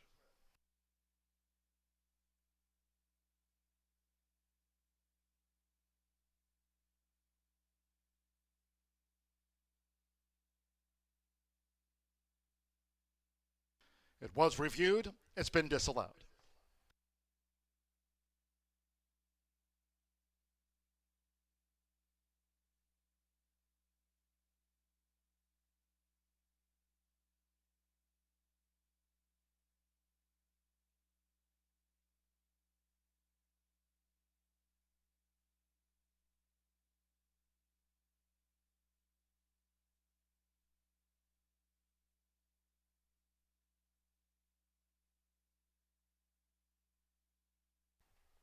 No changes made to the running order official after the Philly sprint. 4-3-2-1 confirmed by the judges. 109.96. Weighed in. Hot Middles caps off a pick 3. Favorites all. $2.60. 4-3 exacta. Favorites have won the first 3. $6.40. 50-cent trifecta, $6.10. 4-4 double, $5.60, and the 10-cent superfecta. 4-3-2-1 coming back, $2 and change. Favorite first for 4 in a row, Hot Middles. All 6 ran, 109.96. 4th of 9 here on the eve of Indiana Derby Day. Post time tomorrow, Indiana's biggest day of thoroughbred racing from noon. 1:33 post time for the 4th race sprint. It's 19 minutes away and there are no changes. Exacta, trifecta, superfecta, double pick 3. It starts the 50-cent late fire 5 low. 11.99% takeout. The pick 5s here, not only today, nor on Indiana Derby Day. Low 11.99% takeout on the pick 5s all season long. Get your wagers in.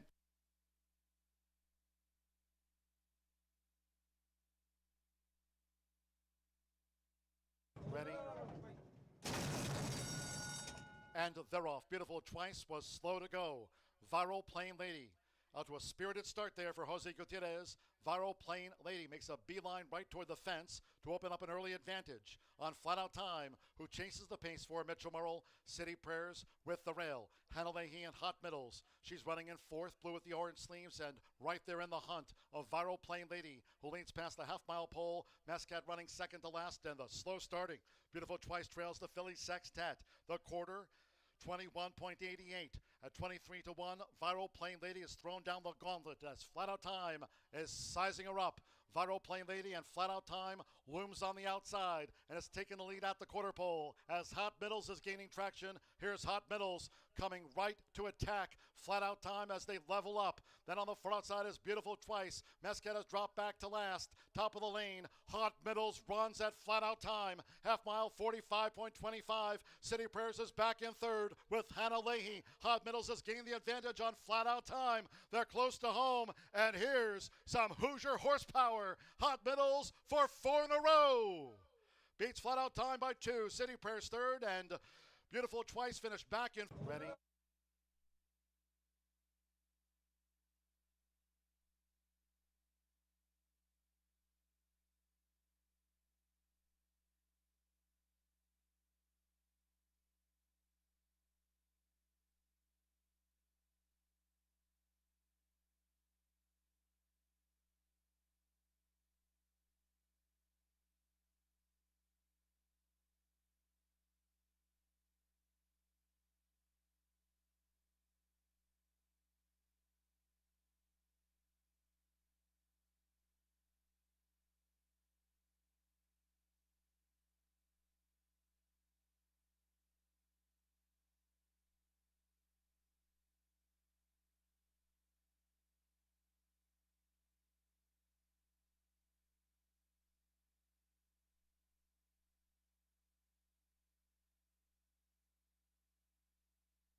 All right, Ricky, we just saw Leading Change get off of the trailer.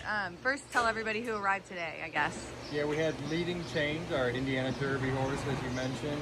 Instant Replay, who's running in the Michael T. Schaefer, and Yes It Is, who's running in the Mary Holman George. And you were going to work one this morning, I think. Prom Queen? Well, no. Well, she trained. She didn't work. Oh, She sorry. She had a regular training regular gallop. So she got to see the track, and then she's going to school with the 6th race today. Right, of course.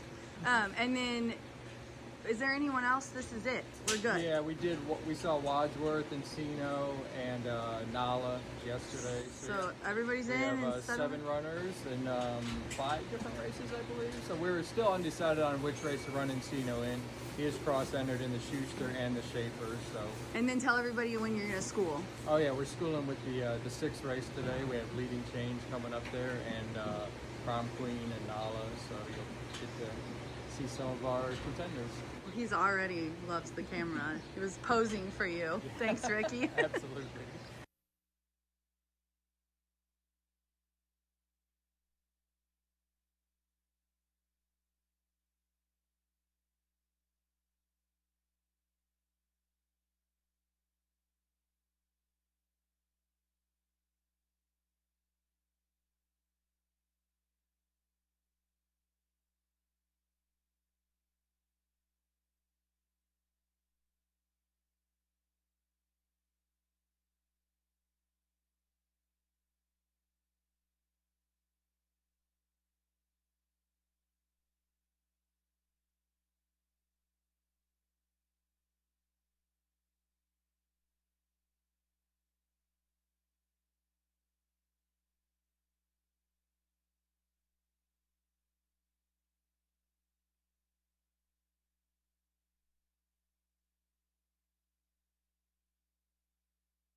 Three loads the gate at 4 to 5, goes off at 9 to 5 because all the late money was spot on with hot middles. Some girl power in the winner circle. Hannah Leahy, Tiana Richardville. Hot middles, incredible performance yet again, coming back on shorter rest than typical or than what we may usually see, but no worse for the wear. She ran almost a second faster than the boys just a couple of weeks ago, but she was dominant again today, just running right past the George Weaver trainee in there. $3, a juicy early pick 3. $2.60. Now, we did see a couple of 1 to 5 shots come home yesterday in those horizontals. Pick 5 still paid well. We got some work to do if we want to pay what our early pick 5 did yesterday, just under $100 at, I believe, right around 95, 97 and change. Late pick 5 paid very well. Just about $500. It included a 1 to 5 shot as well. You got in a couple of long shots, 13 to 1, things like that. And I think as we move towards the turf end of this card, I think this chalk parade is not going to last forever. I do not believe that it's going to continue. Even 8 minutes from now, it might not. Oil Man currently favored at 4 to 5. We're going to get our 4th straight favorite. I think not. Let's take a look at horse number 2 in here against this very nice group going 5.5 furlongs. 3-year-olds and upwards. This is a value play for me, costly pass. Juan Medina, Mitch Merrill in here for Lee Edwards. This 5-year-old chestnut has 2 wins from 17 starts, but you have to love the way this one changed hands and made the 2026 seasonal debut. Hadn't been seen in almost 11 months going into that last race. Didn't really get bet much at all. Went off at 5-1. Broke sharp, got the lead, was able to slow it down in that second quarter. So went 22-2, just under 46, which is fairly reasonable for a group like that, and then kind of ran away and hid. I do like this sort of goes second start off the layoff. Juan Medina, a guy who doesn't have all that many in the back of the barn, has this homebred, and they're doing very well. 1 for 2 recently. It's not a great sign that Slink ultimately didn't run very well, your second place finisher, but was a little bit flattered when Count the Cash actually dominated our opening race. So it could be a live race. I'm banking that June 22nd race, despite being a downwinners of 2, maybe a little bit more competitive than some would indicate, because the second and third place runners both came back. One of them won the race earlier today. 9-2, a great price in here. And another price right down on the inside is Unbridled Intent. Bob Gorham, Joe Ramos. These guys certainly win races. This 3-year-old chestnut is Brian Bridled Express. 4 for 8 in the exacta, is one of the more consistent animals, but wasn't very consistent in the Sagamore sired handicap. I'm not sure what went amiss, but I am willing to draw a line through that race. As a bettor, I'm actually thankful that they ran fairly poorly. Now, you never want to cheer for a horse to run poorly. They ran against JR Shadowboy and Mr. T, 2 that we're going to see running some very nice stakes races tomorrow, including one of them running in the Premier Indiana Derby as well. But if you draw a line through Unbridled Intent, this horse has to be right up near what the others are. I mean, the numbers certainly fit. If you're willing to forgive that last race, it was stakes competition. They went off at 60-1. They didn't run a step. And now you get Joe Ramos in the saddle for a horse with speed, drawn down to the inside. They're willing to have a fight. I mean, this is a horse who lost a photo finish, then won a photo finish, has been in for a battle numerous times. And it wasn't all that long ago, ran second to JR Shadowboy, who's kind of a freaky state-bred horse as well. So Unbridled Intent at this price of 8-1 certainly is intriguing. You do have to forgive that last start. I know that's a little bit pesky for some, but in this game, far too many people, fall into the trap of what have you done for me recently. I'm willing to overlook it. Maybe the horse lost a shoe, maybe whatnot. I'm not really sure. There was no excuse that I could see from the replay, but my guess would be Joe Ramos is going to ask Unbridled Intent for a little bit of giddy up from the inside post, hold that post position, and you could be looking at yourself as 7-1, battling it down the lane at the 16th pole. But ultimately, a lot of the money is piled in on Oil Man, and I do not blame you. This horse is another consistent sort in here. 4 wins from 18 starts. Yes, we have had 3 straight favorites. Could it be 4? I think that trend is not going to continue. I ultimately believe it will discontinue. However, the money is piled on. 9-5, currently 4-5. Micah Meeks in her first season here at Horseshoe Indianapolis wins at about 13%. Randy Klopp is trying to hold off Gennaro Garcia atop those rider standings. There's no doubt about it. On paper, Oil Man is the horse to beat. I'm going to spread out. This is a spread race for me. I think Oil Man is beatable. I don't think that chalk parade is going to continue as we head out to that turf course in race 5, kicking off the Itoba, pick 4. I'm going to go with Hungry Reggae. John Langmeyer, Joe Ramos, and Spooky Hollow Racing. They're trying 2 turns for the first time. They're trying the turf for the first time. There is a lot of unknowns on the single today, but I do like a horse at 9-2 being your single as we move ahead to some of those very nice handicaps later on in the card, the Clarksville and the William Harrison. You got to go a little bit deep in there. $80 ticket, 11.99% takeout each and every day here at Horseshoe Indianapolis. 7 will go to the gate. 1 will return a winner, and you can't win it if you're not in it, so start capping.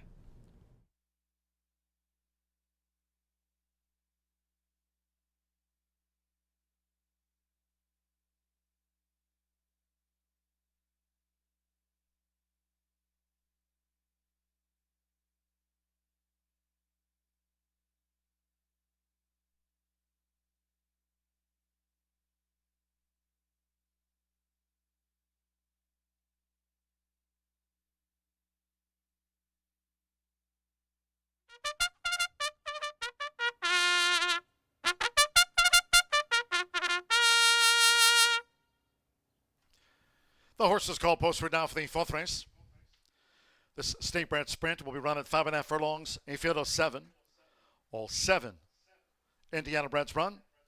Exacta, trifecta, superfecta, double pick 3. Here are the starts of the 50-cent late fire 5. Low 11.99% takeout on it. Fast and firm. 3 minutes to post time. 3 minutes.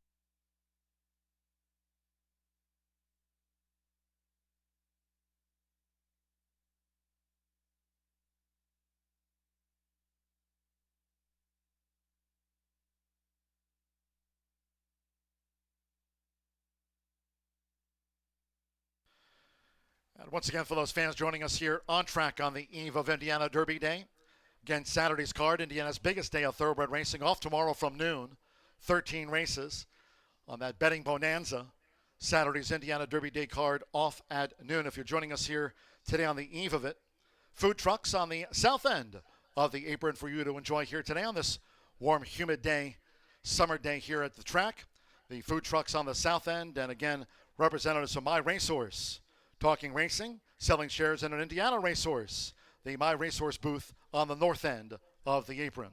Welcome to all. Now 2 minutes to post time. 2 minutes.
We're less than 1 minute away from post time.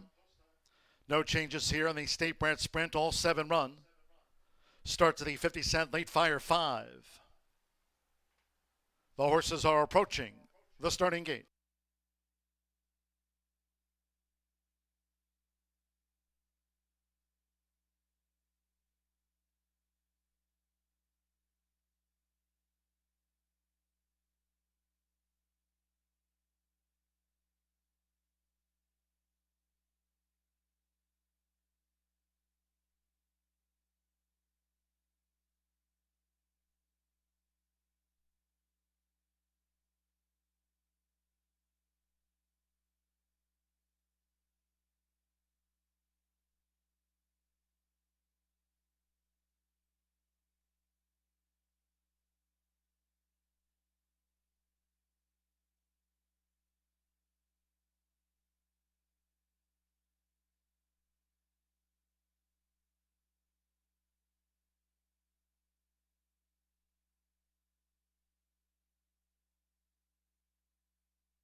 The horses have reached the starting gate.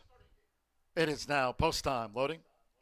Joe Ramos with Unbridled Intent. Alberto Burgos, Gray Eclipse has joined Unbridled Intent. The first 2 of the 7 loaded here at the 5.5. Fast Track. Fast and Firm. Start here at the late fire 5. 7 minutes with Mystery Impact. Mitchell Murrow with Costly Pass. Now Jose Gutierrez, Fool's Jester. Micah Meeks with Oil Man in the Navy. So stand by.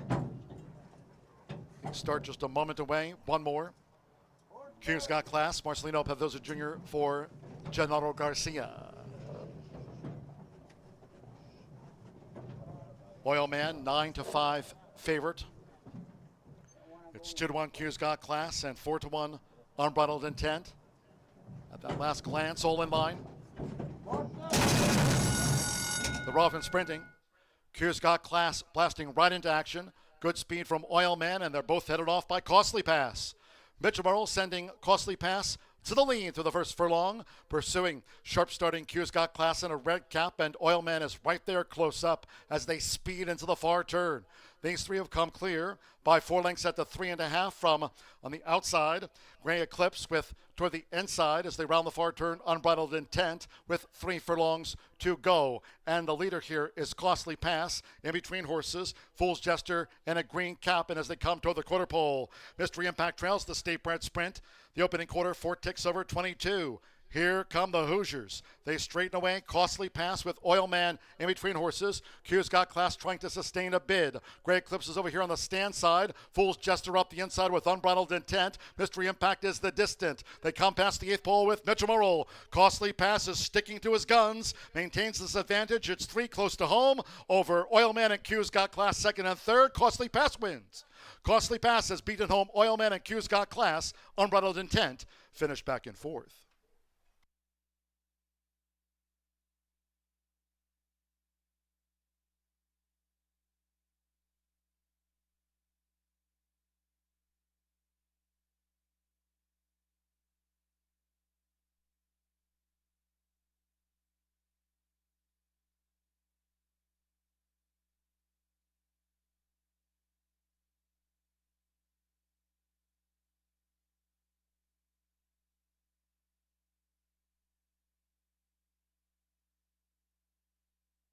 One of 3.80 seconds after the State Bred Sprint. 103.80. Number 2, Costly Pass at 5-1 was first. 6, Oil Man at 9-5 second. 7, Q's got class 5-2 third. 1 Unbridled Intent 3-1 fourth. Fool's Jester from Gray Eclipse. We trail back to Mystery Impact, never picked up in the sprint. There it is in frame 2-6-7-1. 2 Costly Pass 5-1 to start the late fire 5. Mitchell Murrow getting on the Friday score sheet. Will ride Mr. T in tomorrow's Indiana Derby.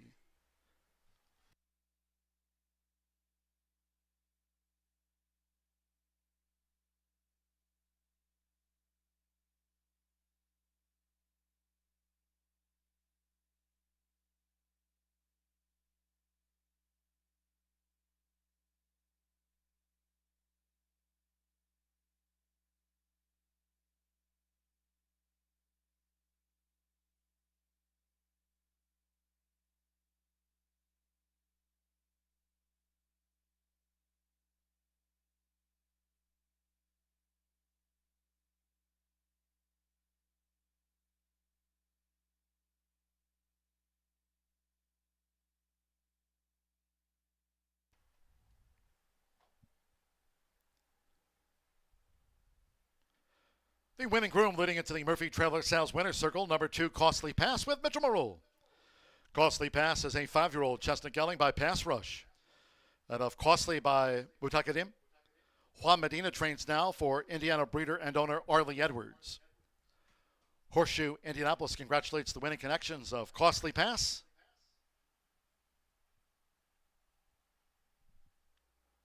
It's official. 2-6 exacta paid $42.40.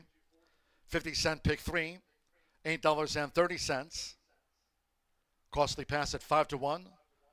Stops the favorite's winning streak at 3 on the card. 50-cent trifecta, 267, $35.45. 4-2 double, $37.80, and the 10-cent superfecta paid $24.19. Unbridled Intent ran 4th. All 7 started 103.80 after the running of race 4. Race 5, the first of 3 today on the turf course here on Indiana Derby Eve. Course firm, no portable rail up. It was at 36 feet out, but true rail position for the turf mile. Scratch the 7 Kittens Song. Number 7 Kittens Song has been scratched. No rider changes of the next. Number 4 Bebecita plus 2 pounds. 2 Crazy Sexy Cool, 1 pound over. Exacta trifecta superfecta. Turf mile starts another rolling double. Pick 3. First leg of the $1 late pick 4, daily presented by Itoba. And this the first leg of the $1 Horseshoe Hat-Trick All Turf Pick 3. 15% takeout on that wager. Horseshoe Hat-Trick All Turf Pick 3 today covers the turf mile, the 7th and 8th.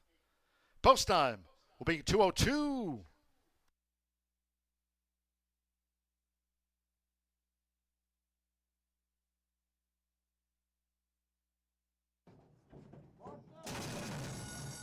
The Rolfing sprinting.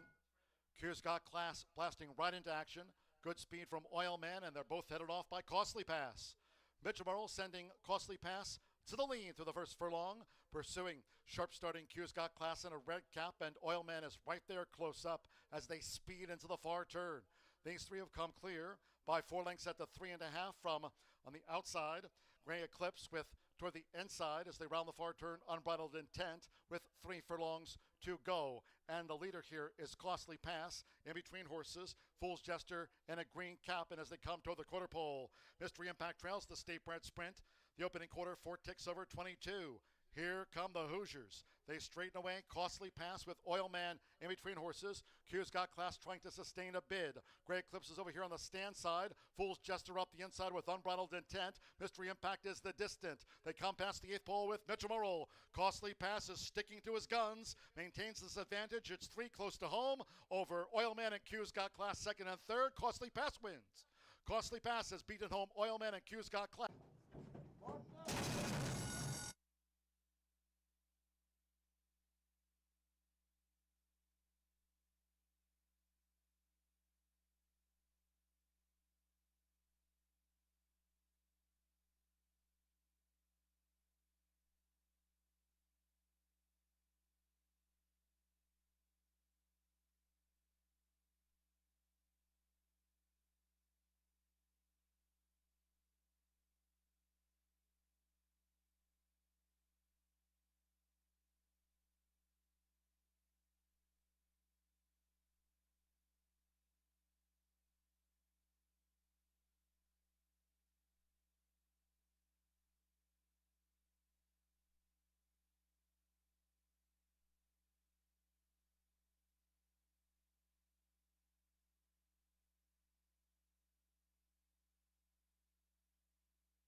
It's Indiana Derby Day, Saturday, July 11th at noon, only at Horseshoe Indianapolis. More than $1 million in purses for Indiana's richest race. Register to win the $3,000 Derby Megabet, play in the $2,500 Derby Legends contest, and grab your best hat for the $1,000 Derby Hat Contest. Make your clubhouse reservation now. Play legendary at Horseshoe Indianapolis. Must be 18 or older to wager on horse racing at racetracks and 21 or older to gamble at casinos. Know when to stop before you start. Gambling problem? Call 1-800-994-8448.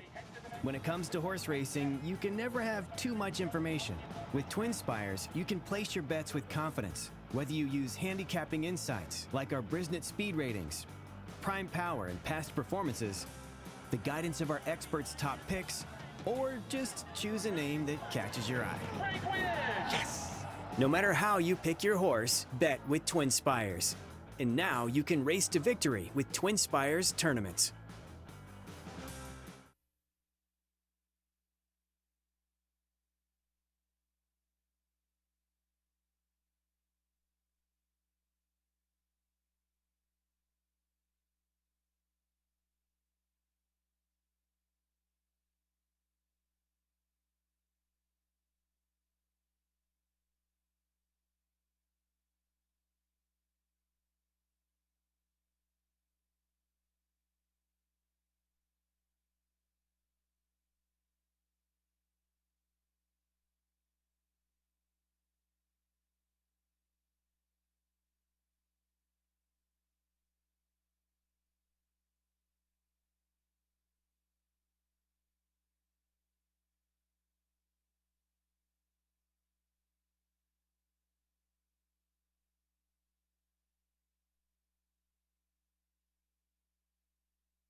And what a pick by Brian Aragorna there. Hopefully you had that one, $13. He beat me wire to wire, but I'll take the Exacta.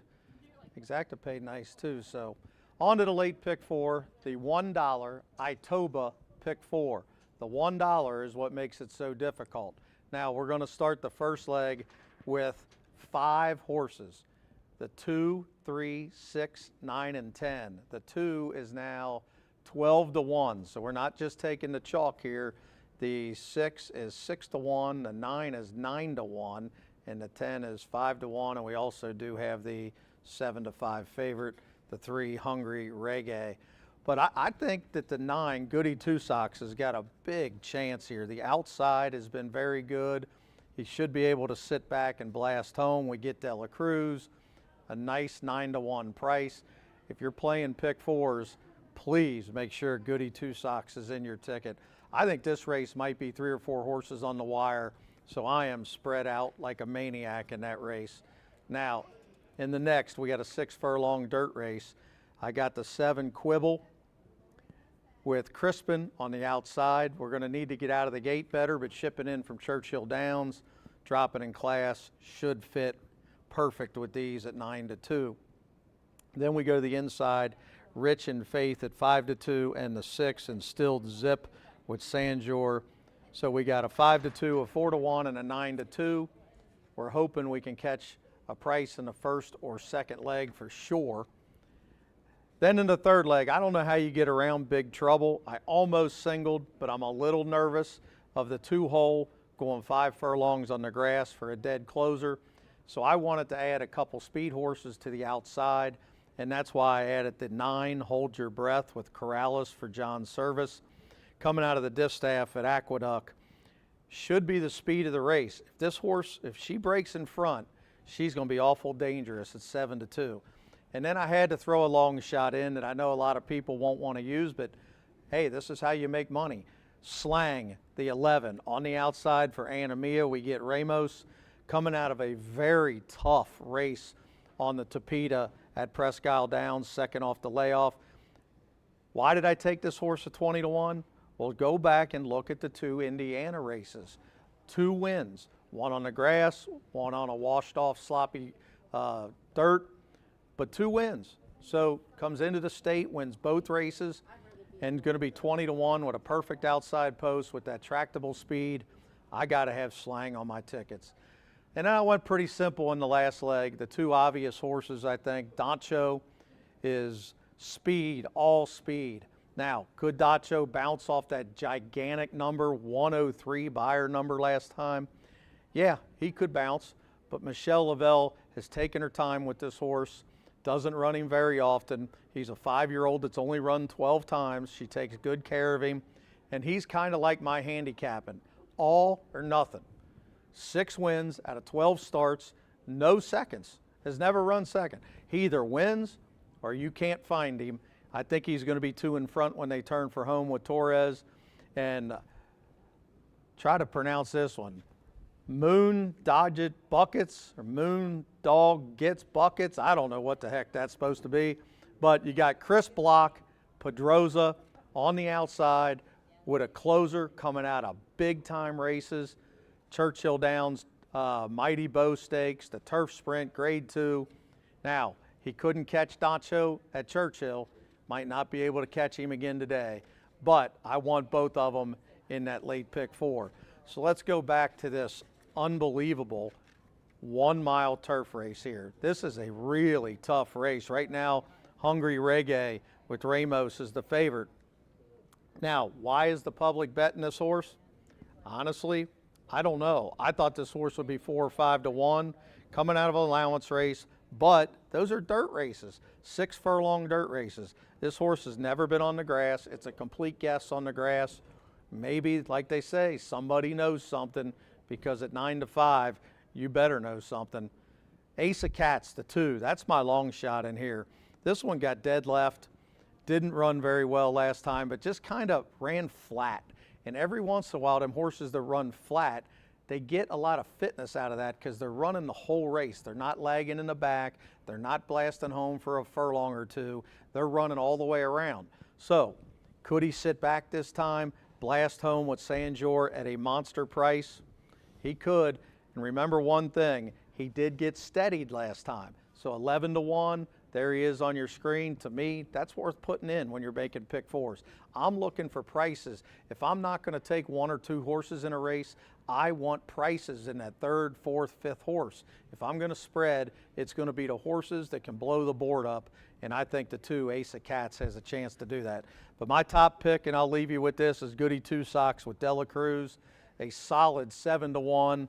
He's going to come flying from the outside. I love this rider change. I love the fact that he's second off the layoff. Tim Eggleston, I'm hoping Goody Two Shoes is flying home, and I'm screaming at Dela Cruz, don't fall off.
G-Note.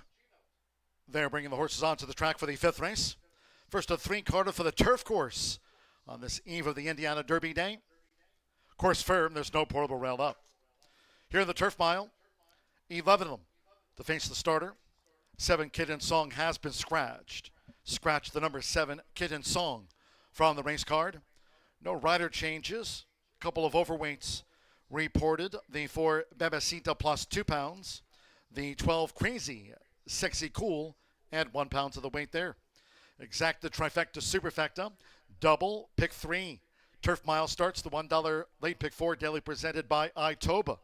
Their booth next to the My Racehorse booth on the north end of the apron.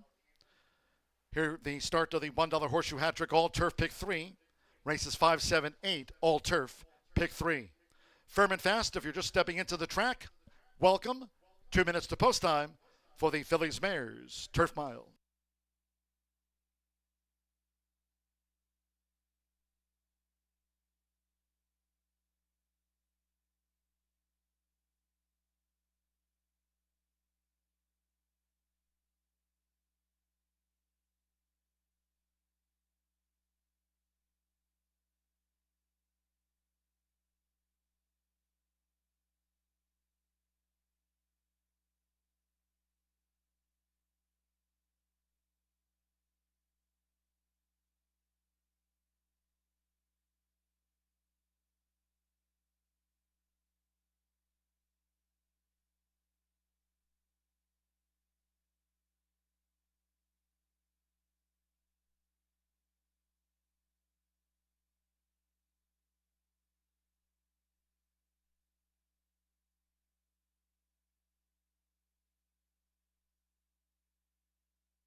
late scratch here, number 3, Hungry Reggae. Ladies and gentlemen, by order of the stewards, upon a recommendation of the track veterinarian, number 3, Hungry Reggae has now been ordered scratched here from the Phillies Mares Turf Mile. All wagers on 3, Hungry Reggae, there'll be refunds. 2 and 3 will be a consolation double. 2-3 for a consolation double. Those using the blue 3, Hungry Reggae, and a multi-race wager. You'll now receive the post-time favorite as your substitute in those multi-race wagers. Early pick 5, early pick 4, rolling pick 3s. Those multi-race wagers go to the post-time favorite now. 2 and 3 consolation double. Scratch the blue 3, Hungry Reggae, out to the Phillies Mares Turf Mile.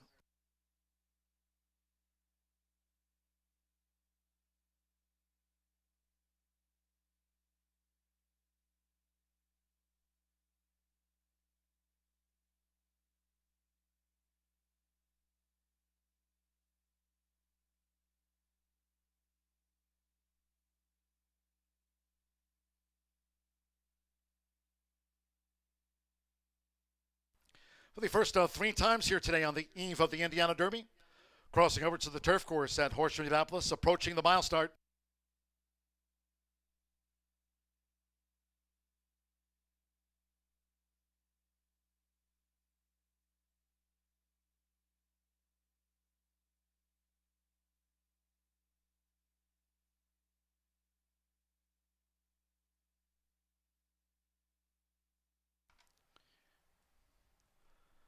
The horses have reached the starting gate.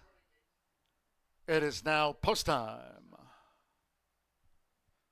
Loading Micah Meeks, Tamarack Square first to take her position in the starting gate. Joseph Biermer with Pretty on the Prairie, like Tamarack Square, both for Jay Holden.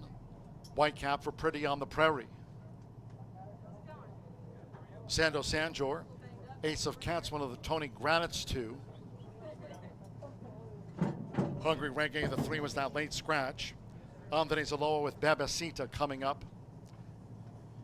Amir Mendoza with Estrella Brillante. Joseph Romero, That's My Daughter. Like Red Hot Justice, both for Ray Paquette the 3rd. That's My Daughter. Fernando de la Cruz with Goody Two Socks. 3 back here at the mile. Marcelino Pedroza Jr. with Sweet Jana Elise. Like Ace of Cats, both for Tony Granites. A couple of them back.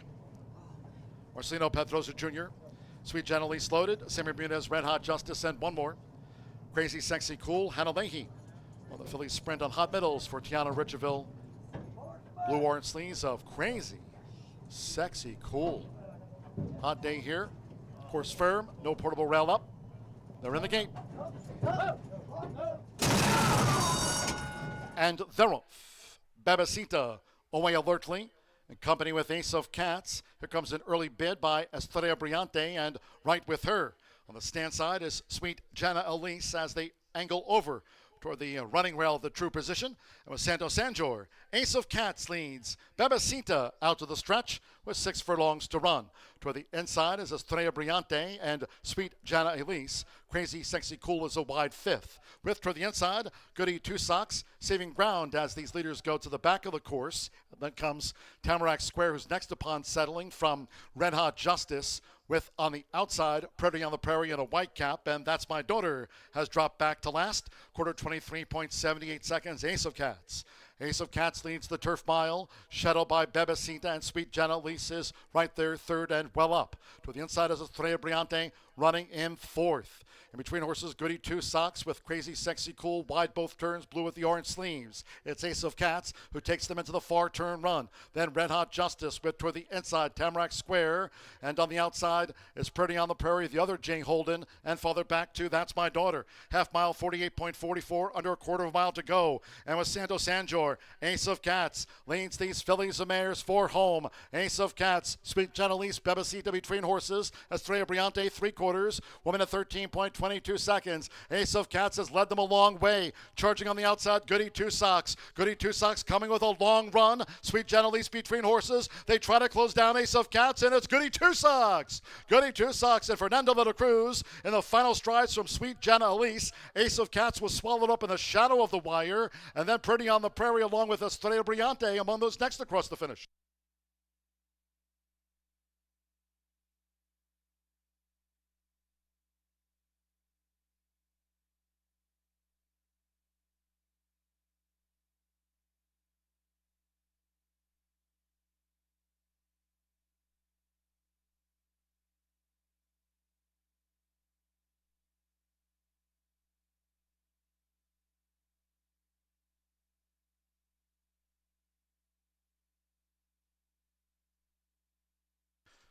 $137.81. Phillies Mares Turf Mile. 9-10-2-6. There it is in frame 9. Goody Two Socks. 6-1 first. 10 Sweet Janet Lease. 6-5. The favorite gets into the place spot. 2 Ace of Cats led them a long way at 5-1. Third home over 6. Pretty on the Prairie fourth. Estrella Brillante fifth. Red Hot Justice was sixth with That's My Daughter seventh. Then Tamarack Square among those last home. 9-10-2-6. 137.81 on the eve of Indiana Derby Day. No portable rail up. Firm, and it's Goody Two Socks. Leading jockey Fernando de la Cruz, recording his 35th win of the meet. Tops, and here for Tim Eggleston, 5-1 on Goody Two Socks to start the Horseshoe Hat Trick. All turf, pick 3.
And the Murphy Trailer Sales Winner Circle.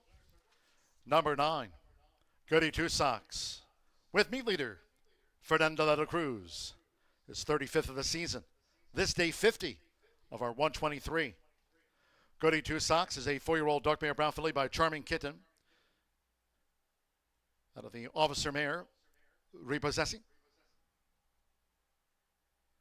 Tim Eggleston trains for Indiana breeder and owner Ruth Eggleston. Horseshoe Indianapolis congratulates the winning connections of Goody Two Socks. Rallies to take out the Phillies Mares Turf Mile official.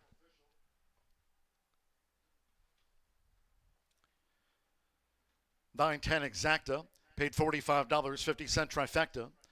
$9.10 $46.40. 2-9 double, $120.40. 2-3 for a consolation double, $14.60. 3 Hungry Reggae was that late scratch. The Blue 3 was a non-runner.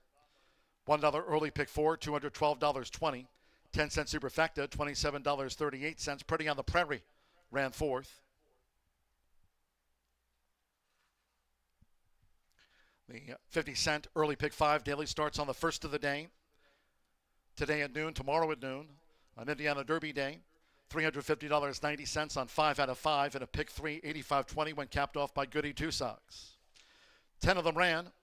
Course firm, no portable rail, 137.81 out to the running of race 5. 6th of 9 here on the day.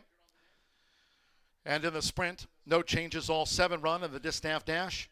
Exacta, trifecta, superfecta. Here the 10-cent grand high five. First pentafecta featured here on the eve of Indiana Derby Day.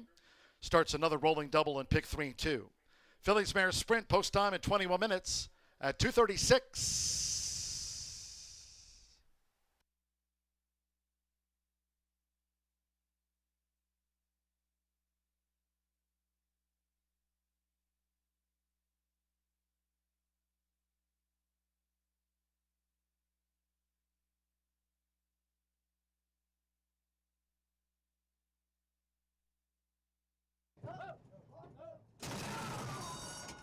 And they're off. Babasita away alertly, in company with Ace of Cats. Here comes an early bid by Estrella Brillante, and right with her on the stand side is Sweet Jana Elise as they angle over toward the running rail of the true position. And with Santo Sanjor, Ace of Cats leads. Babasita out to the stretch with 6 furlongs to run.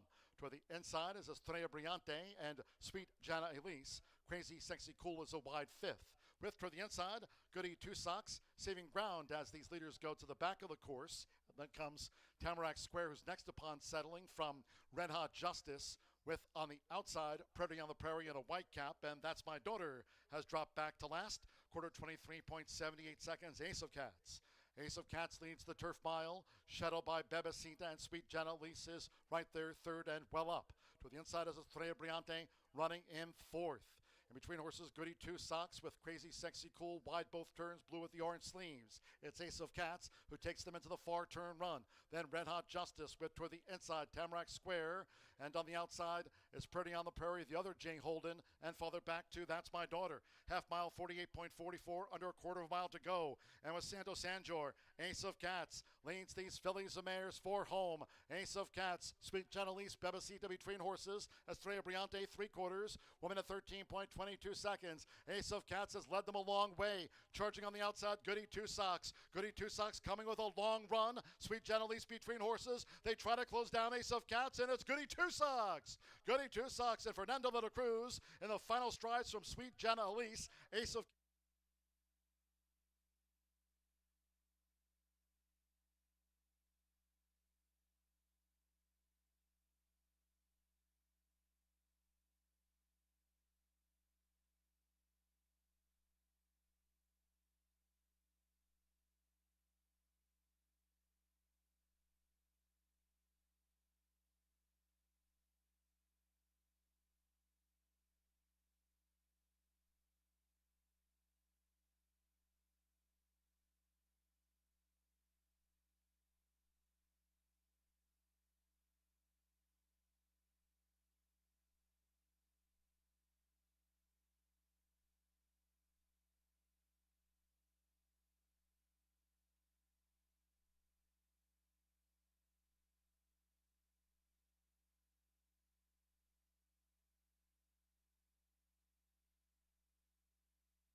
before Maddie and I get going on this race, I'd like for you guys to get a little gander at the Indiana Oaks and Indiana Derby horses that we have.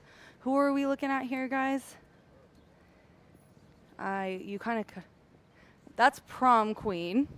I'm waiting for Ricky to shake his head at me like, yes, you're right. Because if you guys will notice, Prom Queen and Leading Change are both just kind of plain bays, so they look very similar.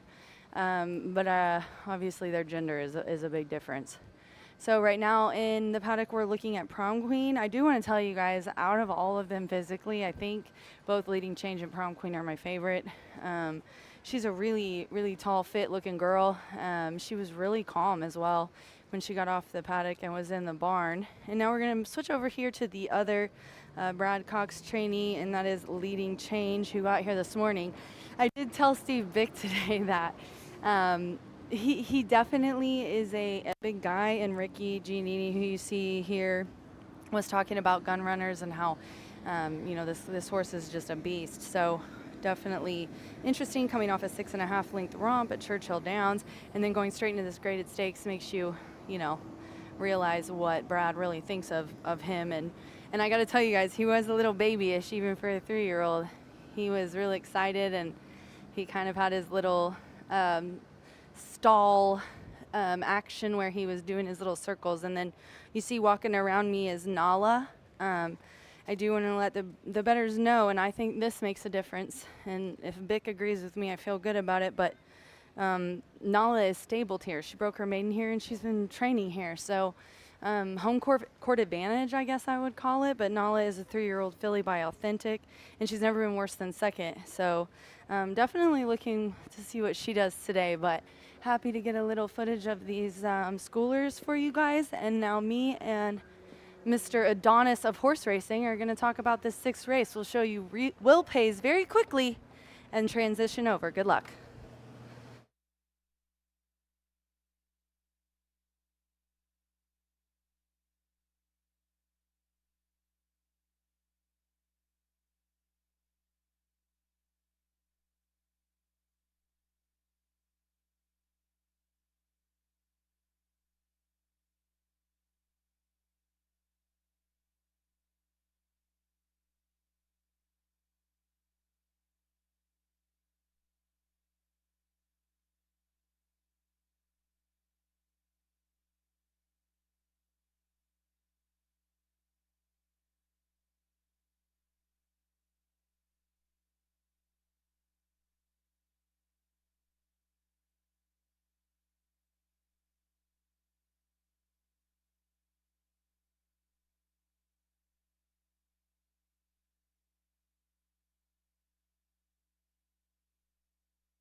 I can't with Maddie. I really seriously can't.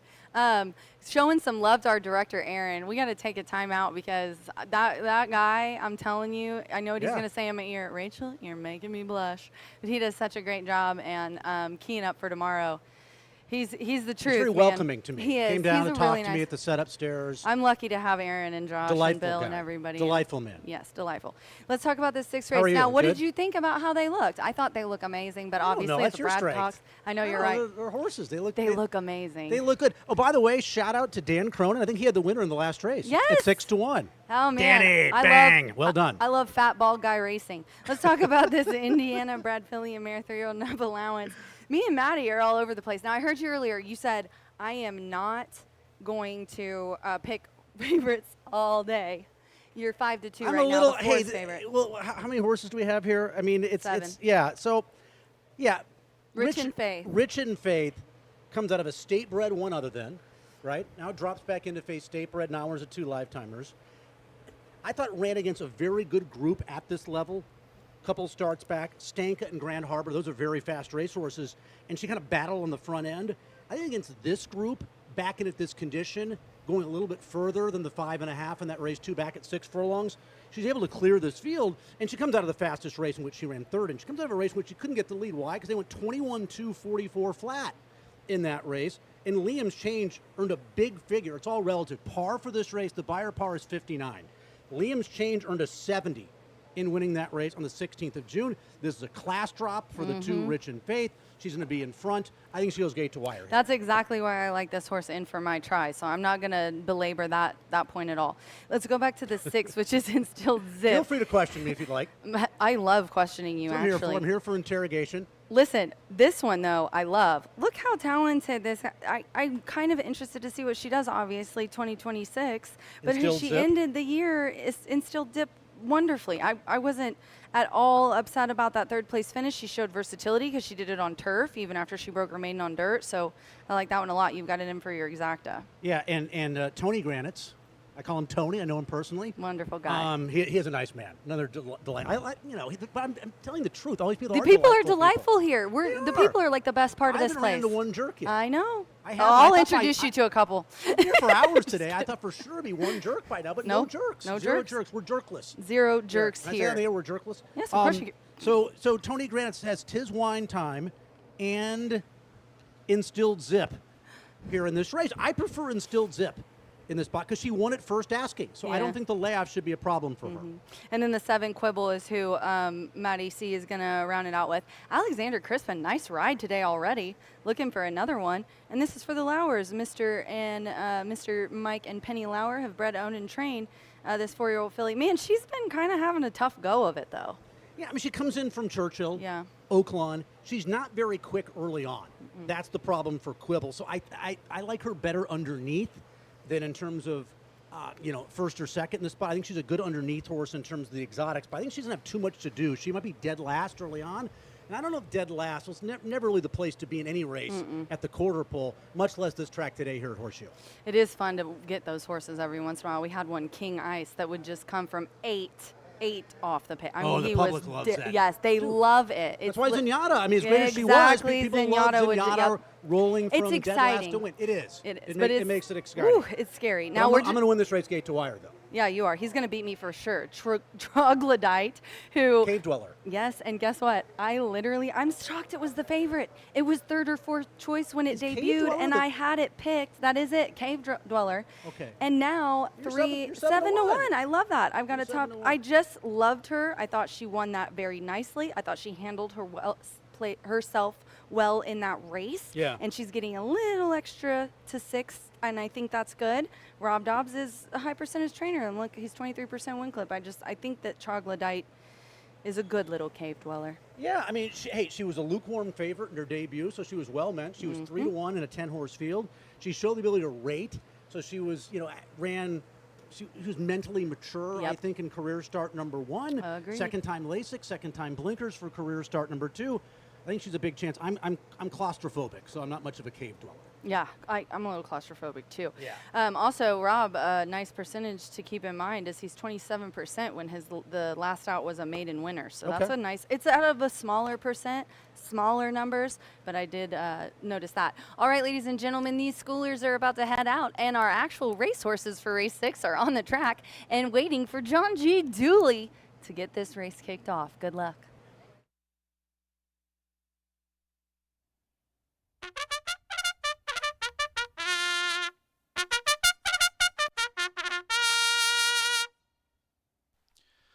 Well, yes, Gary Lozier bringing the horses onto the track, and now it's me racing, Rachel. Great to have Matty Crothers with us here today and tomorrow for Indiana's biggest day of racing. Hope you can join us. 13 races on Indiana Derby Day 2026. Saturday's card off at noon for the 13-race betting bonanza. Stepping onto the track here for a filly sprint over the 6 furlongs. All 7 run. There are no changes. All 7 run. Exacta, trifecta, superfecta, the 10-cent pentafecta, double pick 3 minutes.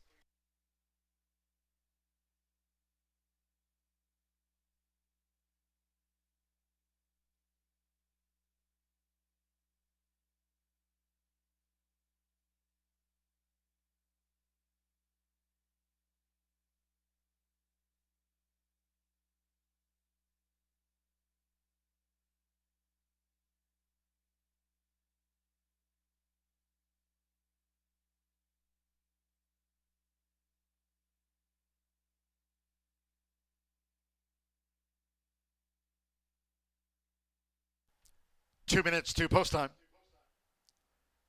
2 minutes.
We're now less than 1 minute away from post time.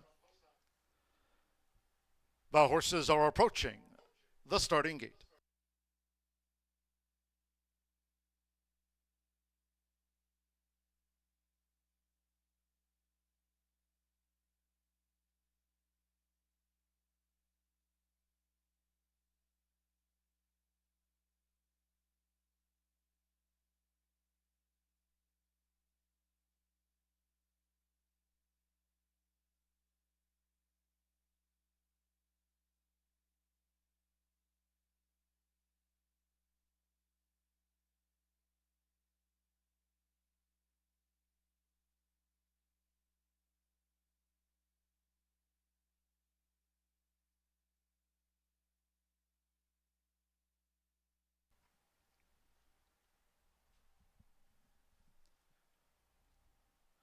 The horses have reached the starting gate. It is now post time. Loading. Evan Roman with Raisinette.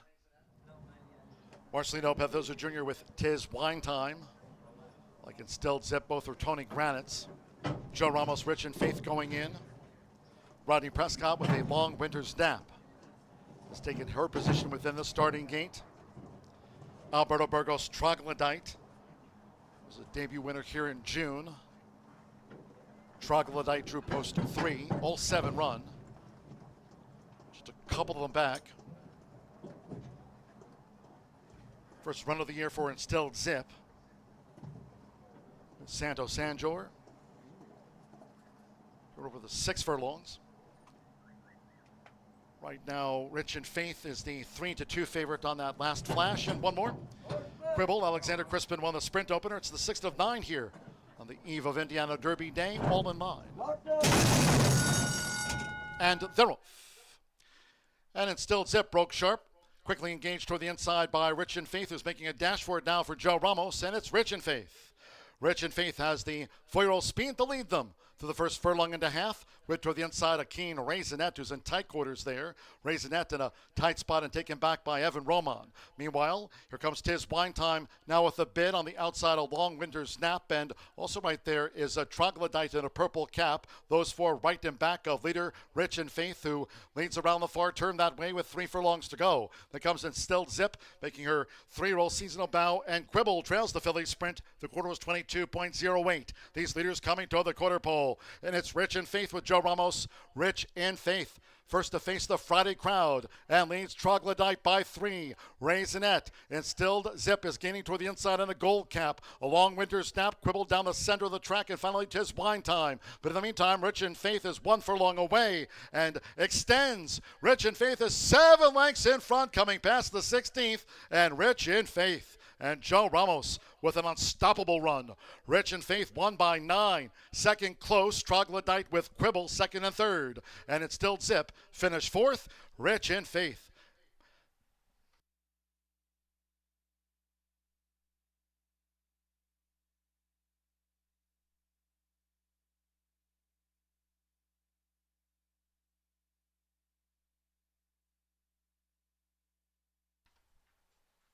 To Rich and Faith.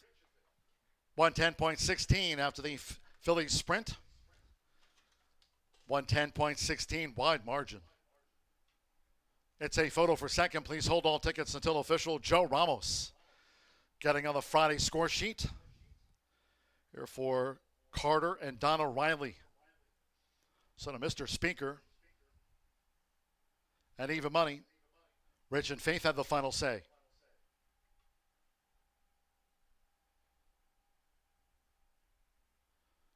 Just about a double-digit win for Rich and Faith. Favorite takes out the Philly sprint. There's the blue 3. Troglodyte second over the 7 Quibble at 11 to 1/3. 6 Instilled Zip 9 to 2/4, and 5 a long winter snap was 5th for the Pentafecta. So it's 2-3-7-6-5. Hold on until official.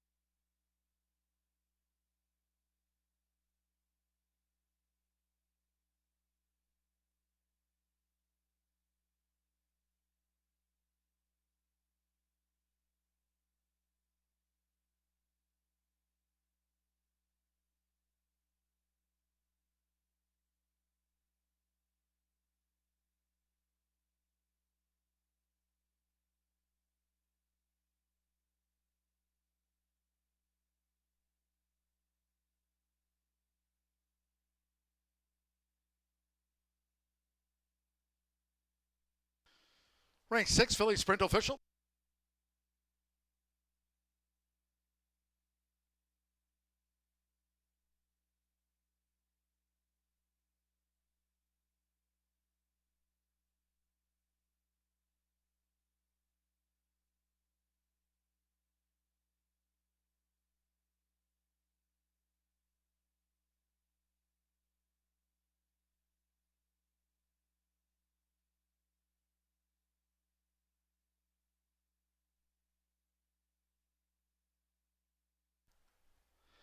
Returning to the Murphy Trailer Sales Winner's Circle, number 2, Rich in Faith with Joe Ramos. Rich in Faith is a 4-year-old made filly by Mr. Speaker out of Spy Girl by Discreet Cat. Donna Riley trains, co-owns with Carter Riley. The winner was bred here in the Hoosier State by Carter and Donna Riley. Horseshoe Indianapolis congratulates the winning connections of Rich in Faith. Dashes home in 110.16 in the Philly Sprint.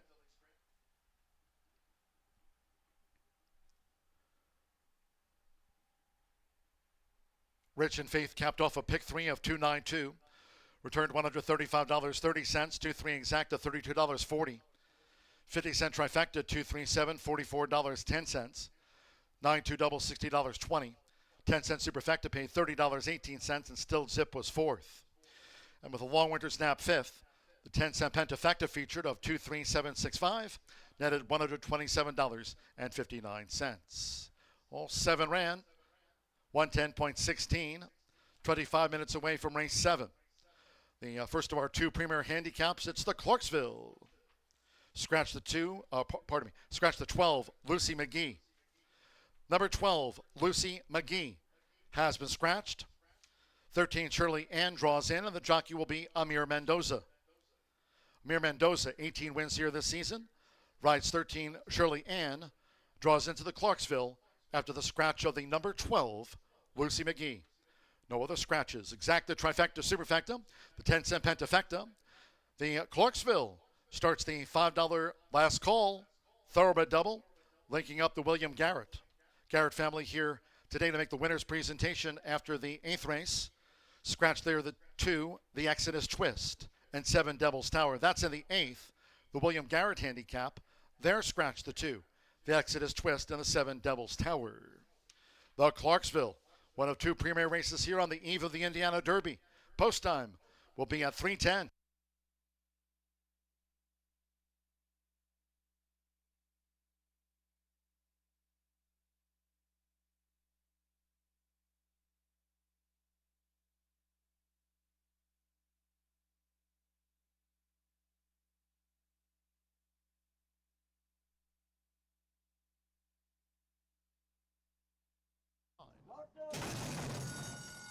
And they're off. And it's still Zip, broke sharp. Quickly engaged toward the inside by Rich in Faith, who's making a dash for it now for Joe Ramos, and it's Rich in Faith. Rich in Faith has the 4-year-old speed to lead them through the first furlong and a half. With toward the inside, a keen Raisinette, who's in tight quarters there. Raisinette in a tight spot and taken back by Evan Roman.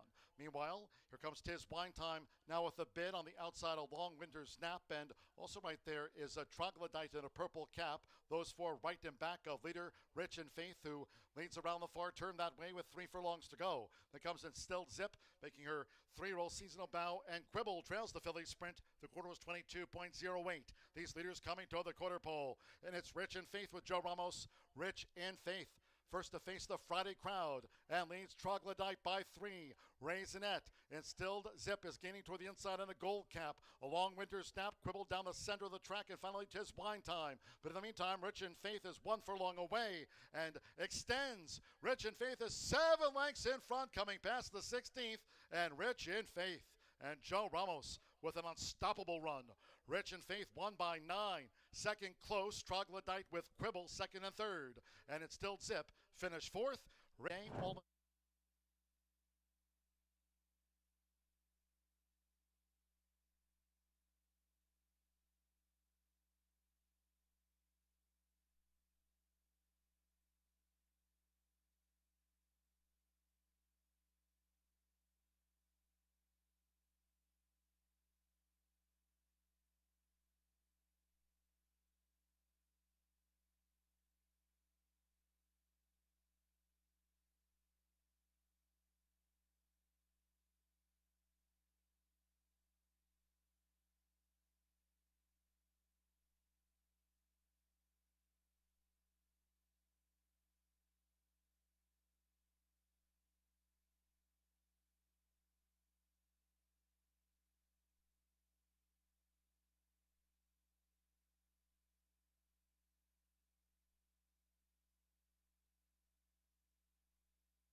My Indiana Derby pick is number 2, Mr. T.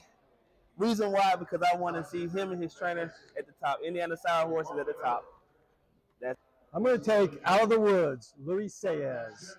He's ready to go. He won, and he needed that last race. Well, hello everybody at Horseshoe. My pick for the Derby, of course, is one rider. Marcelino Pedrosa's on, and that's who I'm representing. So he's the leading rider right now. So good luck, Marcelino. Hi, this is Murph on the turf.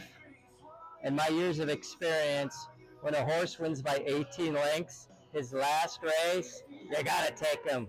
Frail Chrome, number 6, Junior Alvarado.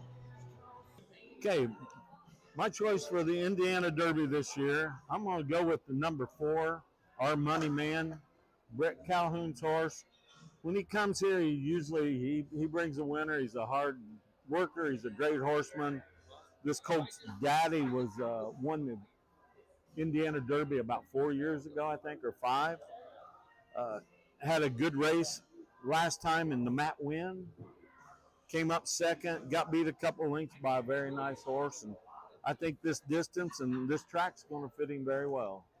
Cody, for the Derby, I think it's number 8, Leading Change, and the reason is he's a gun runner, and I really, really like gun runner.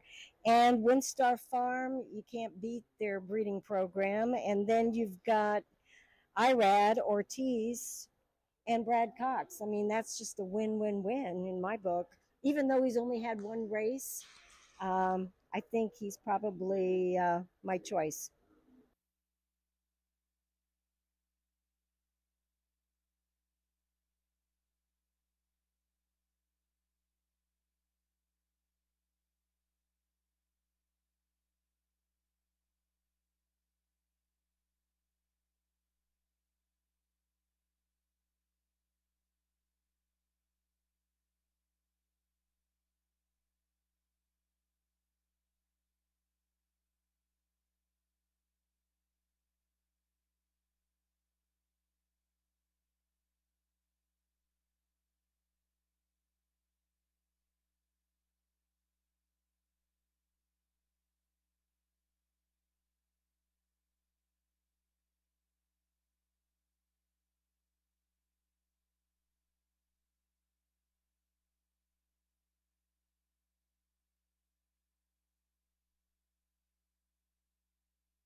12 minutes to the 7th race, and I'm in here with Maddie, and wow, is he impressive, and just proved that his nickname is perfect. The Adonis of horse racing just called it. He said, I'm going gate to wire. That horse won by 7, babe. 7. John Dooley said 9. John Dooley said 9? Dooley said 9 lengths. I must That have was been the working margin on our victory. schedules for Yeah, tomorrow. Even money, even money. We're not going to have even money winner in the Clarksville because there won't be an even money shot in this race. I don't even know who's going to be favored at this point. I would have thought Big Trouble, but the 2 horse opened up at like 4-1. Yeah. This is a tremendous 5 furlong turf sprint. I think that I'm going to do the, pull a Maggie Wolfendale here and then let you tell us why you like it. So, Billiana, I've been staring at them while I've been jumping back and forth between the hare and the horses. This one's returning to sprint, and this is Maddie's top pick here. It's 11-1 right now, and I got to tell you, it's kind of been hiding. I did see the 8 for a second. Right She's now, shy right yeah, now? she's shy. Come on, here Billiana, she goes Billiana. around right here in this curve. Now, she's got a little bit higher in the back end. I like that, especially for when you're, these are only going 1 turn, and I like that a little bit more for it. But turf, does that not look, this, in my mind, is a turf-looking girl There here. she comes. Girl here. So tell us why you like this one. John Service trains Gerardo Corrales. Nice winner yesterday No, from him. Billiana, I like here. Oh, you don't like the 9? You like Billiana I like with Billiana. Fernando de la Cruz and Eric Billiana. Sorry, Billiana. I'm Here so she, sorry. no, here she comes. She's coming up here right now. So what I like about Billiana, but you're right, she's going from route to sprint also. She's thrown off a little lap, but her last start, much better. I mean, her performance on paper, not bad, right? She was 3rd. The comment awkward start. She was last out. She broke terribly. Then she was extremely rank. She almost blew the first turn. So she had like 3-4 problems like in the first furlong of that last start. So I thought the fact that she made a big middle move, but was a little bit pooped. Can I say that on the air? Yeah, she you was can say she was pooped. she was a little pooped. A little worn out. She was a little pooped at the end of that race because of all the work she had to do to catch up to the field in the early to middle part of that race. So with a clean break, the turn back, she should be able to outfinish some of these horses. She has a bullet half-mile drill coming in, which I like to see since that race in May. That bullet occurred at Ellis on the 11th of June, 47-3. So, and as you'd expect, in a $100,000 stake race at 5 furlongs on turf, there's a lot of pace in this race. I'm hoping that Billiana can come from off the pace to win. John Dooley told me closers did well on the grass yesterday. We had a dead closer win on the turf about an hour ago. So maybe that trend is hopefully that continues here for the 8 horse here. And your second horse is the 2, which is my top selection, and that is Big Trouble. Mitchell Merle already winning today, and it was like a $13 horse, a very nice winner for him. Greg Foley trains this one. Given it's coming right now here around me. Take my glasses off. I'd say for this horse, if the kid Jordan could get out of my way, that's my buddy Jordan right there.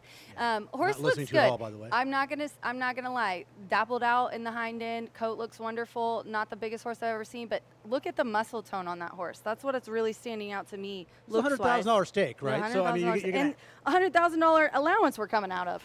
Yeah, and in that race, the comment for Big Trouble, steadied early ran on. She steadied abruptly back to last. So it's another situation in which, yes, she was 5th. She was beaten a little bit more than a length, and she had a really bad start in that race. The only negative I can see for her, because I like her class, she's very consistent, she's only 3 for 21 lifetime, 8 seconds. But I think you could argue that those second place efforts are because of the company she's been facing. Yeah. Not that this is a very good group, but maybe she's been facing a little bit stronger, and against this field she has a big shot. I think she will be your post-time favorite in a very evenly matched race. I think that's only fair to 2 say. can't win. Yeah. I think out of these 12 horses, only 2 I'm looking at that can't win. Right. I love this big long shot. We've got an 14-1 slaying. Ramos is aboard for Anna Mia. And you know what? This one maybe was a second on Polly. Obviously has ran on turf before and done well. I like this pick. I don't know why I overlooked her. She's very fast, and she couldn't get the lead from Lost and Found, a Brittany Russell runner in that last start. So She kind of just chased her the entire way. The race was quick. The buyer came back 88 for the winner.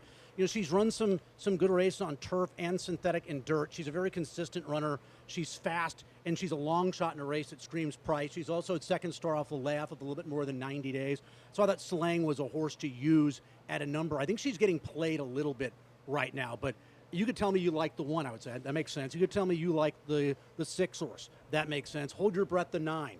Can very well win. 4 yeah, for that's 11 I in have her that career. one in there. Gerardo Corrales Award for John Service. This is why I got it confused. Your horse and my horse are right together, and I got jumped down to that line. But that grade 3, I mean, not an even fourth, a 4th place and a 4th place 4-horse But field. still. But then look at some of these wins. When you go back last year, there was a nice win on turf at Saratoga. I thought that one was a good one. But the one that I want to get your opinion on. It's Immersive, who came back to win the Fleur de Lis. The winner of that race. Talk about way harder. Granny Girl won the vagrancy in her next start. See, this is why you bring Maddie here. The 4 La Puma is the one that I thought would be, it's 10-1 right now. And I know that this one's been, in these races here at Indiana, breaks the maiden, goes right June 11th into that race. Put in a nice work, though, on June 25th. I like the way she did that. And I just said hi to Ray Hernandez. She said she's feeling really, really good. She's been training well and came out of that race nicely as well. She looks phenomenal in the paddock. She's getting better each and every start. I almost put her in my top 3. Back-to-back wins, both here at Horseshoe Indy. She's only raced 5 times in her career. She needs to continue to ascend and get better, but there's no reason to think, based on what she's done in her last couple of starts, that she won't improve here in the 6th start of her career. She's going to need to have a chance. She's also a horse who has speed but doesn't need the lead. She has the ability to rate a little bit. 1 of 10 that have a chance. What's her price right now? I mean, there's 10-1 shots in this race that probably should be 5 or 6-1, but the public can't bet everybody. So you can have some horses that are overlooked, and I think the La Puma is one of them at this point. I think one of the ones that we looked at, that we haven't looked at, and neither one of us have in our picks, and I'm going to throw an audible to my guys. Okay, but Omaha. The 6, Omaha, Dare to Fly, the 6 is the one, Aaron, that I'm talking about. Jaime Torres, another, this one's just interesting. John Enos is here, looks good in the paddock, a little bit smaller. John I will Ennis always say. looks good in the paddock, by the way. He does. He does. He does. He's a nice man, too. Good, I'm glad. Yeah. But yeah, this is going to be a lot easier too. This is such a competitive race. Lost to Usha in her last start. Usha's made $542,000 for Baffert, and she won her 2 prior starts, although they were dirt races. Adonis, ladies and gentlemen.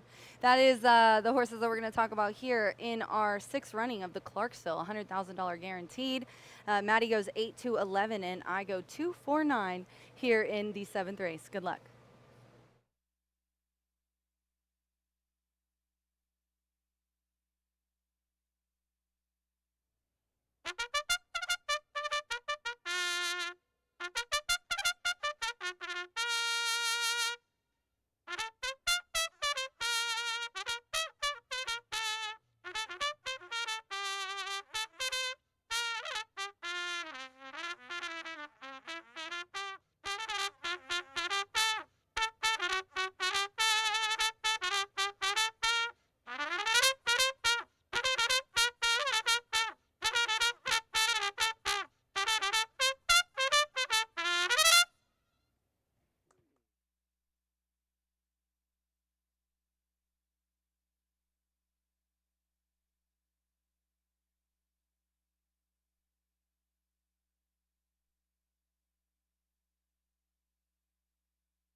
The horses stepping onto the track now for the 7th race. It's the Clarksville.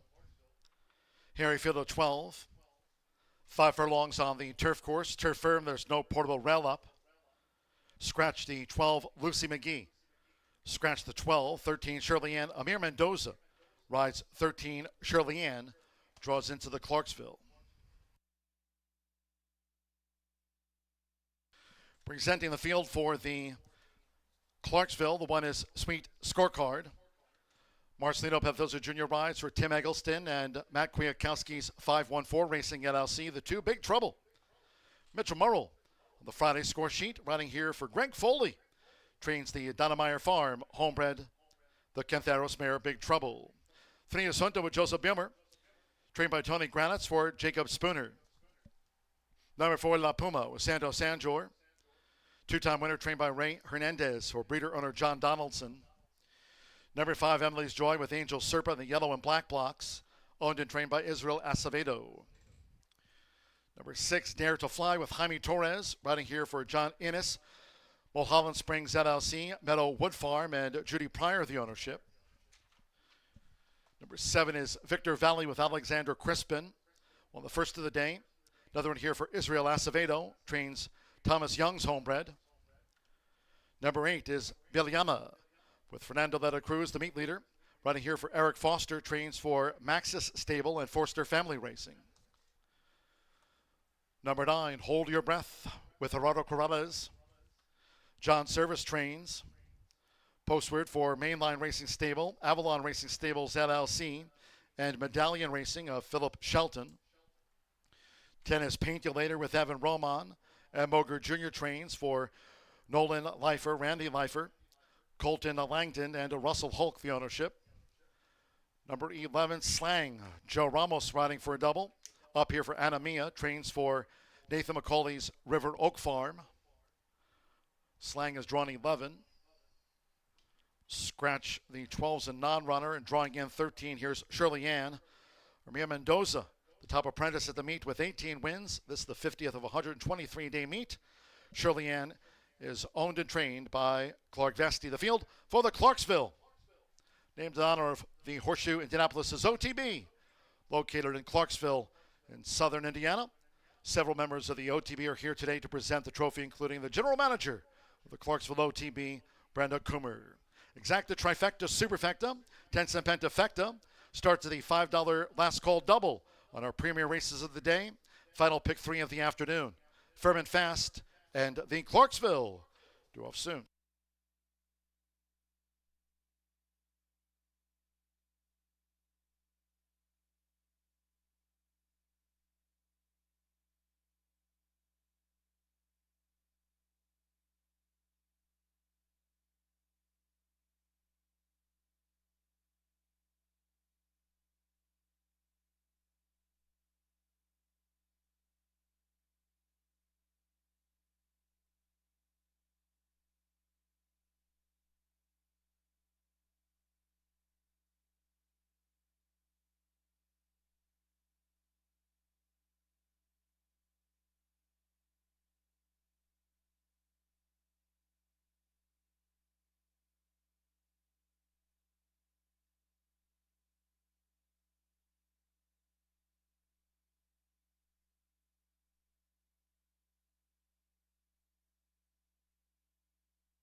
We're less than 1 minute away from post time. The Clarksville starts the $5 last call thoroughbred double on the premier races here. Course firm. The horses are approaching the starting gate.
The Phillies and Mariners crossing over to the turf course here at Horseshoe Indianapolis. The Clarksville and the William Garrett, two premier handicaps on the eve of the Indiana Derby Day card. Post time for Indiana's biggest day of racing tomorrow from noon. 13 races and a betting bonanza. Hope you have plans to join us here tomorrow for Indiana Derby Day. Arriving at the gate,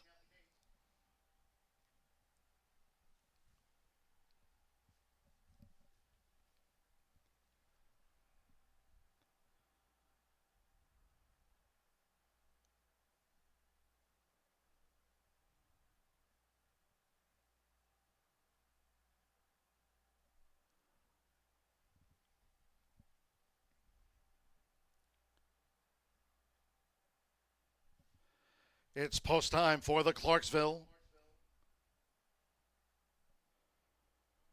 With Evan Roman leading up, Paint You Later.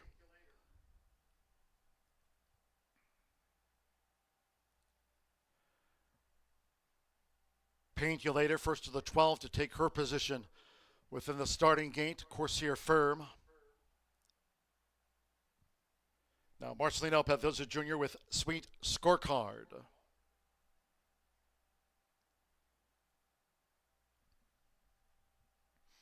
Sweet Scorecard has joined Paint You Later. Mitchell Morrow with Big Trouble. Victor Valley, Alexander Crispin on the Friday score sheet. Joseph Biermer with Junta.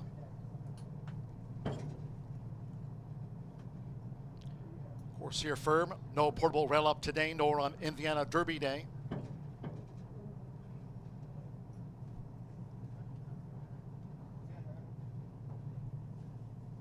Victor Valley staring at 53-1 odds here in the Clarksville, a bit reluctant to go in. Right now, Big Trouble 9-5. Mitchell Morrow for Greg Foley and Donnemeyer Farm. Big Trouble standing well.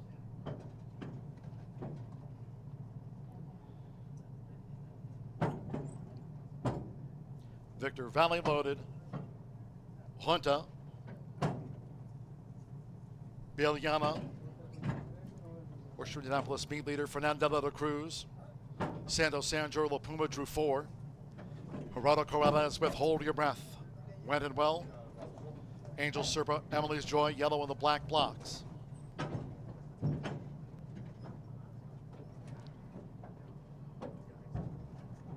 Leading up Slang would be a double for Joe Ramos on the day.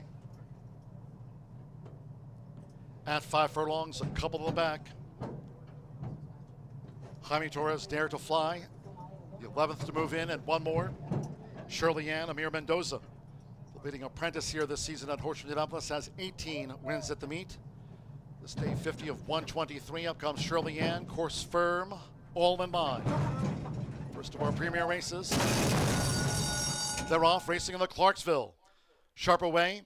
Paint You Later along with Hold Your Breath. La Puma going for an early attack now for Santos Sanjor. And La Puma strengths to the front. From on the outside, Paint You Later, who's vying for second with Hold Your Breath in a blue cap. Shirley Ann strides up now with a bid. And toward the inside, a Sweet Scorecard, who's back in fourth position now. Going past the half-mile pole, Hold Your Breath in fifth. Emily's Joy is sixth. Slang is seventh. On the outside, Victor Valley is running in eighth as they round the far turn with 3 furlongs to go. Then Dare to Fly in ninth. Biljana is running in 10th. Then comes Big Trouble and Junta as last of a dozen. The first 2 of 5 furlongs in 21.04 as these fillies mares turn for home. It's La Puma. La Puma leads them into the last with a 3.5 length buffer zone over Paint You Later. On the outside is Shirley Ann trying to sustain a bid, and she is in a red cap. Big Trouble also showing up late. They're near home. They dive at the finish. Shirley Ann right there. Slang makes a split, and Big Trouble just mowed them down with Mitchell Merrill. It was Big Trouble in the Clarksville who conquers. Slang was right there along with Shirley Ann and Paint You Later.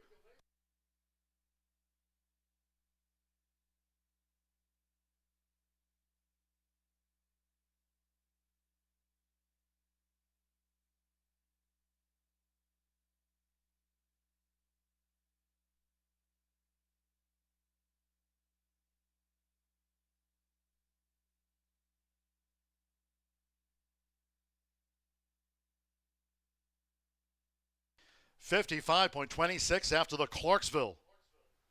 55.26 to Big Trouble. 6 to 5 first comes right over the top of them. Closers conquered, and Mitch gets the Cody photo.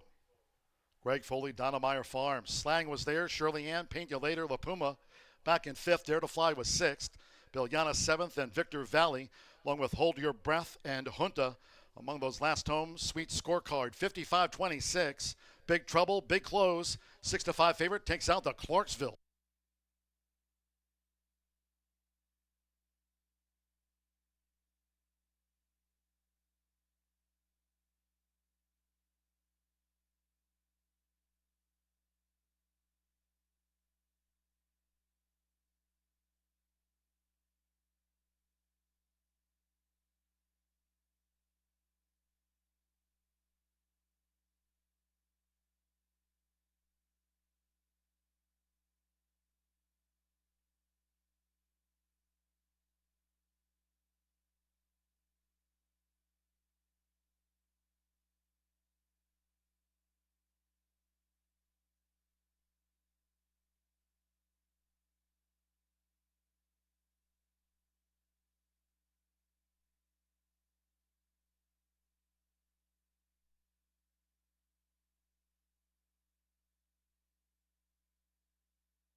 The judges have posted number 11, Slang. 5 to 1 second, 13, Shirley Ann. 45 to 1 third, 10, Paint You Later. 5 to 1 fourth, and 4, La Puma was 5th. 2, 11, 13, 10, and La Puma, the yellow 4.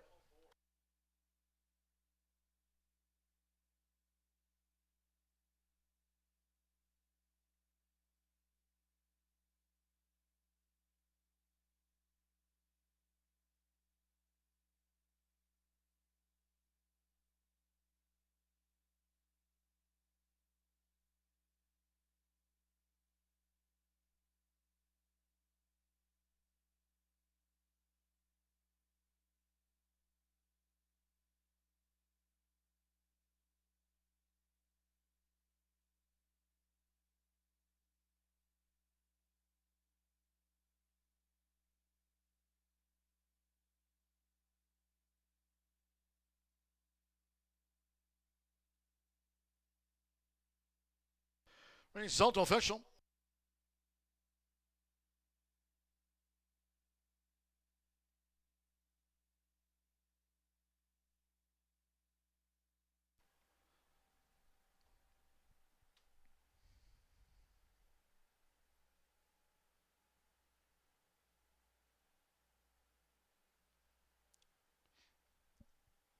Returning to the Murphy Trailer Sales Winner's Circle, the 2, Big Trouble with Mitchell Merrill. Big Trouble is a 5-year-old dark bay or brown mare by Cantheros out of Into Trouble by Into Mischief.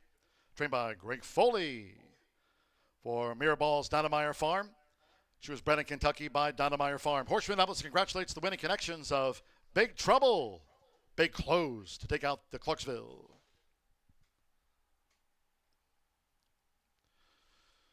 La Puma was fifth for the 10-cent Pentafecta, paid $2,104.91. 211, 1310, and the 4 for the Pentafecta. 211 Exacta paid $25.60. Big Trouble capped off a 50-cent pick 3 on races 5, 6, and 7. Returned $36 even. Shirley Ann was third. 50-cent trifecta of 211, 13, $246. 2 double 1340. Paint You Later fourth. 10-cent superfecta, $264.71. La Puma was fifth. 12 ran, favorite first, 55.26 firm. The Clarksville, named for the Horseshoe Indianapolis' OTB, located in Clarksville, here in the Hoosier State. Members of the OTB here today to present the trophy, including the GM, Brenda Coomer. Horseshoe Indianapolis congratulates the winning connections of Big Trouble. Takes out the Clarksville. Congratulations to Donnemeyer Farm. Winning trainer Greg Foley. You can follow them on X at Foley_racing. Always a good follow. The Foley team. And winning jockey Mitchell Murrell and family. Big Trouble takes out the Clarksville.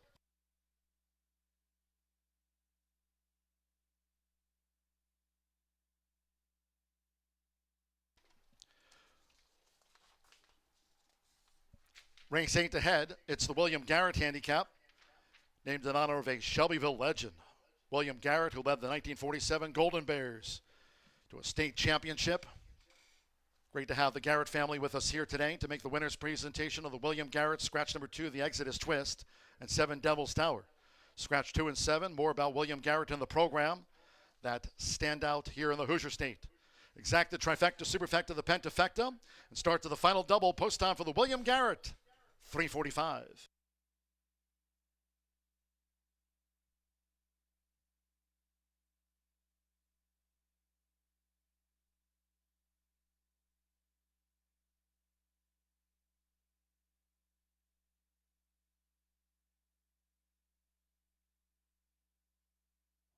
We are talking to the winning connections of the Clarksville. And Mitch's got to get out of here, but I'm just going to tell you, nice ride. You want to walk us through the race?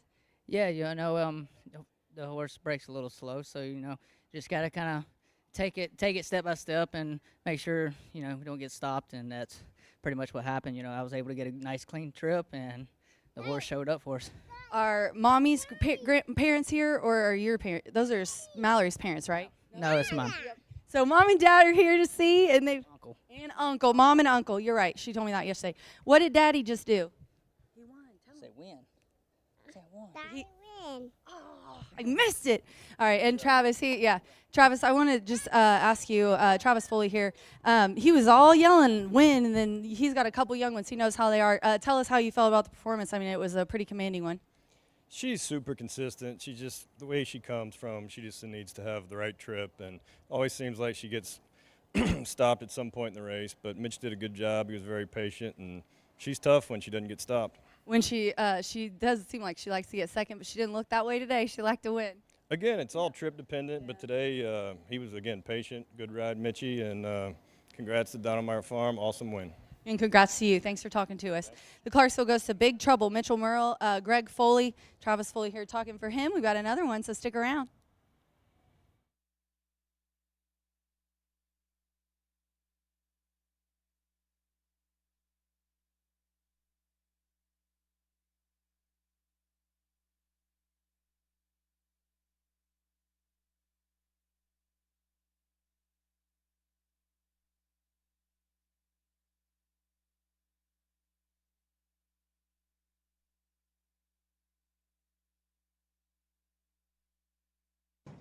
First of our premier races. They're off racing in the Clarksville. Sharp away. Paint You Later along with Hold Your Breath. La Puma going for an early attack now for Santos Sanjor. And La Puma strengths to the front. from on the outside, Painkulator, who's vying for second with Hold Your Breath in a blue cap. Shirley Ann strides up now with a bid, and toward the inside, a Sweet Scorecard, who's back in fourth position now. Going past the half-mile pole, Hold Your Breath in fifth. Emily's Joy is sixth. Lang is seventh.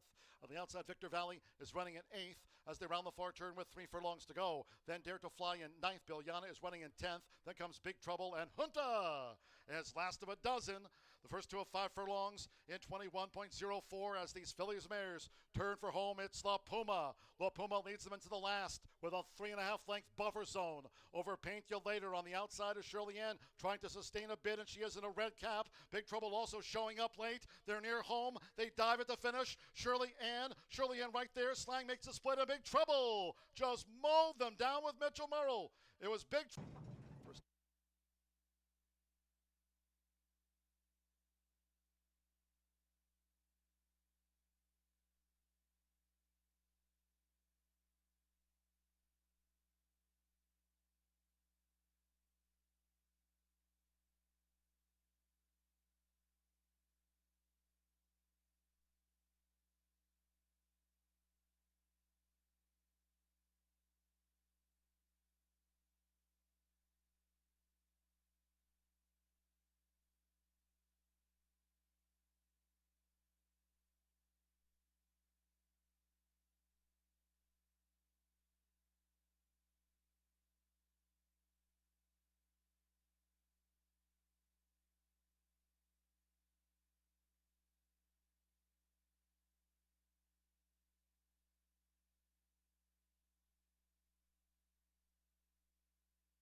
FBG Dan and I down here in the paddock again for the William Garrett Handicap. $100,000 on the line. We'll be back on that beautiful turf course again.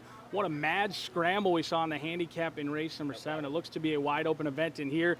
Scratching numbers 2, the Exodus Twist, along with 7, Devil's Tower out of this event. It's time for the boys to take main stage in here. How do you see it playing out? I think you're going to see Doncho go right to the lead.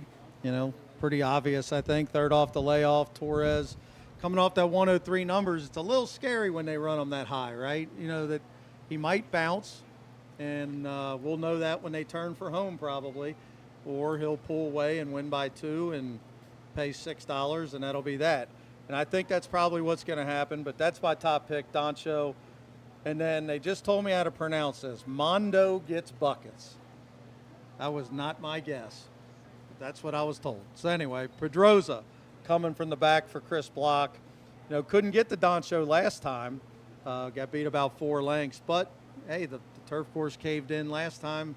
Doncho's going to set the pace. If he stops, this one's going to come flying. And anybody that followed our pick 4, we've got the 5 and the 10 alive, and the 10's over $400. So we'll be rooting for that to happen. And then the 9, my own Dela Cruz for Eric Foster, was my third horse.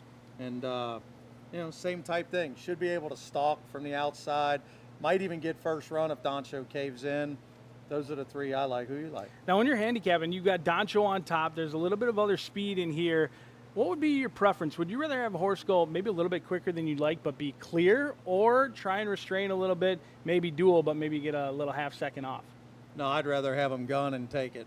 Take the length or 2 lead, get the pressure off. I don't care if you go 21 flat. Just get out. I can't stand when they go 22, but they're 3 across the track. Yeah, he's saving what? They're going to get swallowed when you do that. So I just say, especially in a race like this, just send them. The horse wants to be in front and go as far as you can go. Now, I know last time he did rate. That was kind of the first time he ever did, really. Exactly, and that was because Joe Shiesty. Anytime you run against Joe Shiesty, you're probably not going to make the lead. So he did rate, first time in his life. So maybe he's got a new dimension. Maybe that'll help him. Around the country here, a lot of analysts talk about golden rail and speed and things like that. This is the first time we've had a rail setting at 0, aside from Caesar's Day at Horseshoe Indianapolis. Last couple of weeks, I know you handicap each and every day here. Rail's been set at 36 feet. How do you see that playing out? Does that change your handicapping at all? I think it brings the closers in a little bit better because they got more time, and the turn ain't as severe, and they can get their butt in gear when they turn for home. Like last race, it seems to more times than not you can get a cavalry charge at the end, where when the rails far out like that, sometimes that speed gets so far ahead they can't get them. So that could be detrimental to Doncho, but if he's got the class, it won't matter. But Mondo gets buckets should be helped by that. And the post position. That outside post should really help him. It seems like you focused on that June 6th race. I kind of went a different direction, but not entirely. Still horses coming from Churchill Downs with that June 14th race I thought was live. I had Hart headed on top, Mike Maker. The man seems to win all around the country. He shipped horses up to Canterbury back in the day. He wins pretty much wherever they go. He hasn't sent all that many to Horseshoe Indianapolis. Just a light season for him. Only start number 7 for the year. He gets Joe Ramos. They've teamed up numerous times with a couple of handicap victories over the year. You just think this horse didn't come back as strong in 2026 versus 2025? Or how do you see it playing out? Yeah, I just thought his numbers were a little light. But, at the right price, what is he, 7-2? That's probably a little light for him. But, if you could get 5 or 6 to 1, I couldn't knock you. For taking him and taking a shot, especially anytime it's the end of a pick 4 or 5, you want to have at least a shot or 2, and that's why I added the 10 and didn't just single the 5. I like to have at least 1 price or 2 that could blow the board up a little bit, get lucky, as we like to say. My dad used to always tell me, if you don't give yourself a chance to get lucky, you can't get lucky. You got to take swings. If you don't take any swings, if all you're doing is singling favorites all the time and getting to the last leg with favorites, you never get a chance to blow it up. So, I can't knock you at the end of a pick 5 putting him on a ticket. A horse that's taking a sneaky amount of action right now, at least early on in the wagering, projected to go off above the morning line as an overlay, would be my own. Fernando de la Cruz, Eric Foster. I know it's a trainer you're very familiar with. Horse loves to win. 5 for 12, won last time out. Any thoughts on my own? Yeah, if he could somehow make the lead, then he gets really dangerous. If Doncho would get out a little tardy and my own would, because that outside post sometimes, man, they can get to the lead. And if he guns out of there and makes it, he becomes very dangerous. That's Fat Bald Guy. You can hear him and follow him on our airwaves here at Horseshoe Indianapolis. The riders getting the leg up. $100,000 on the line. The William Garrett Handicap coming at you next.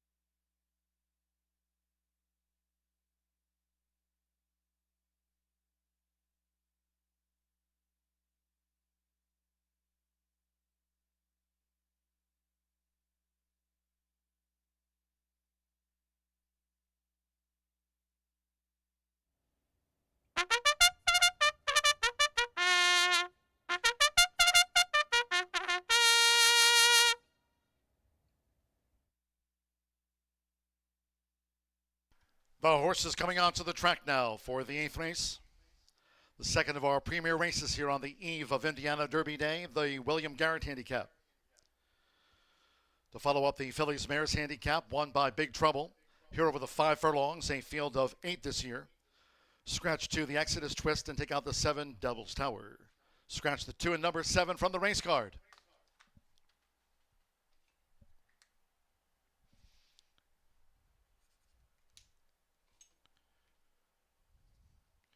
Here's the field as they parade for the William Garrett Handicap.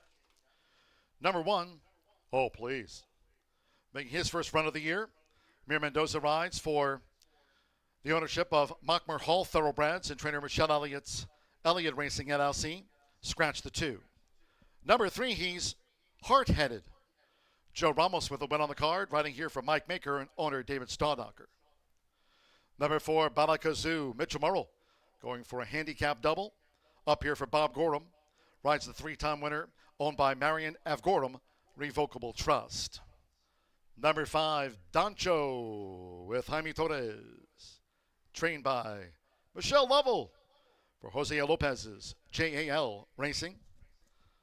Following the 6-time winner, Doncho, here's the 6th, Linzer with Evan Roman. Postford for trainer Cipriano Contreras' Contreras Stable Incorporated, owners Linda Fisher and Ed Fisher. 7's a non-runner. The 8th is Can't Deny It with Rodney Prescott. Aquamarine Black Stripes for Patricia's Hope LLC, co-owned by Crafty Horse Racing and Frank Mustari, trained by The Riv, Larry Ravelli. Number 9, My Own, leading jockey here this season, Fernando de la Cruz on the Friday score sheet, riding here for Eric Foster trains for Max's Stable and Forster Family Racing, Brooklyn Foster in the 10. Mondo Gets Buckets. Marcelino Pedroza Jr. riding for Chris Block, trains the Town and Country Racing Homebred. The field of 8 for the William Garrett Handicap, named for a native of Shelbyville, the standout 1947 high school basketball championship winner, known as Mr. Basketball here in the Hoosier State. We welcome his sons Billy Garrett Jr., James Garrett Jr., his uncle, great-nephew James Garrett III, Tonita Garrett. Welcome to the Garrett family, joining us here to make the winner's presentation following the William Garrett Handicap of 2026. Exacta, trifecta, superfecta, one more pentafecta, thoroughbred-wise on the card. This starts the late double, where firm and fast conditions. And the William Garrett is due off real soon.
Less than 1 minute to post time.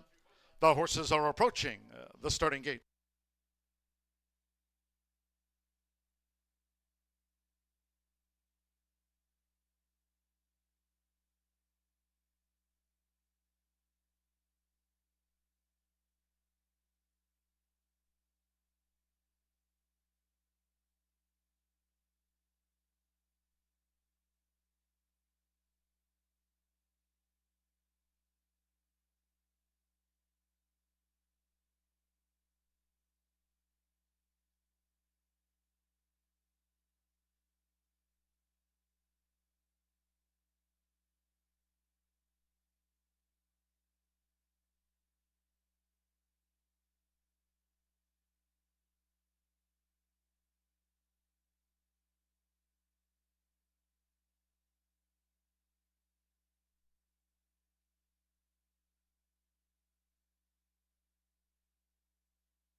For a final time here at Horseshoe Indianapolis today, crossing over to the turf course. We'll close with a quarter horse maiden dash on a fast track here firm. Closing in on the sprint start.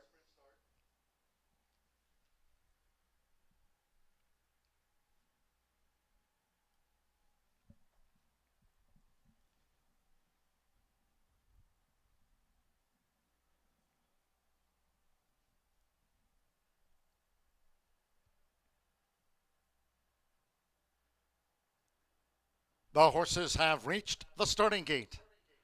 It is now post time for the William Garrett Handicap. Loading for the race named after Mr. Basketball here in the Hoosier State. Mir Mendoza, oh please, making his 4-year-old seasonal bow. Evan Roman Linzer joined.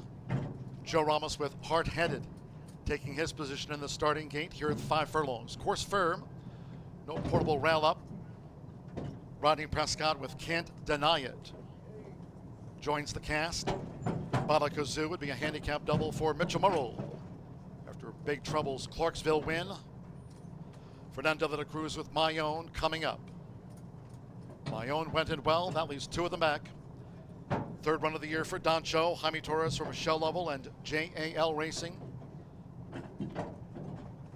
Doncho, the Mighty Bow winner at Churchill Downs, has moved in. One more.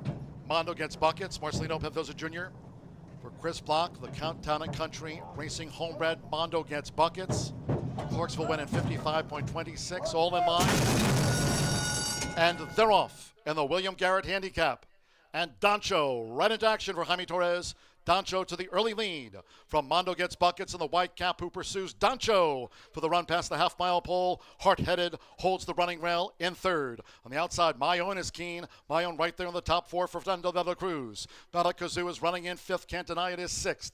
Toward the inside, first run of the year for Oh Please, who's second to last, and Linzer trails as they round the far turn. It's Doncho. Doncho blazes the trail. There's the quarter, 21.75. Doncho comes past the quarter pole in front of Mondo Gets Buckets and a sweeping My Own as they straighten away. Heart-headed's looking for a gap toward the inside. Down the center of the courses, Can't Deny It. Within between horses, Bala Kazoo, Oh Please, and Linzer's last. It's Doncho deep in the final furlong. Doncho 3 lengths in front past the 16th from Heart-headed, along with on the outside, Mondo Gets Buckets. Doncho dominates them in the William Garrett Handicap by 3. Second close between Heart-headed with Mondo Gets Buckets, then Can't Deny It, Bala Kazoo. My Own flattened, Oh Please, and Linzer was last.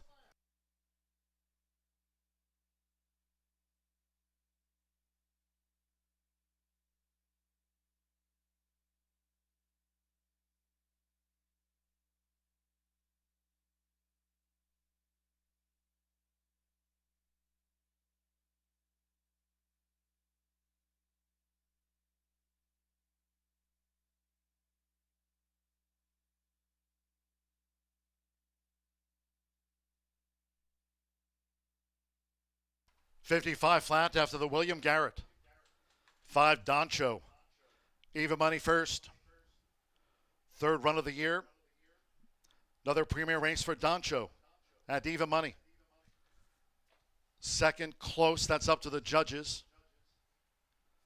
Can't deny it, back and forth in my own. 55 flat. The Clarksville went in 55.26.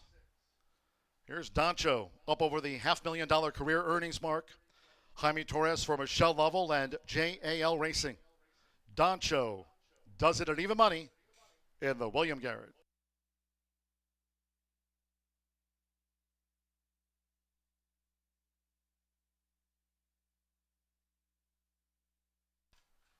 The judges have posted number 10. Mondo gets buckets second. Narrowly over 3, Hard-Headed. Lost place late. 8, Can't Deny It fourth, and 9, My Own was fifth. There it is in frame. 5-10, 3-8-9 after the William Garrett.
Result of the William Garrett Handicap official.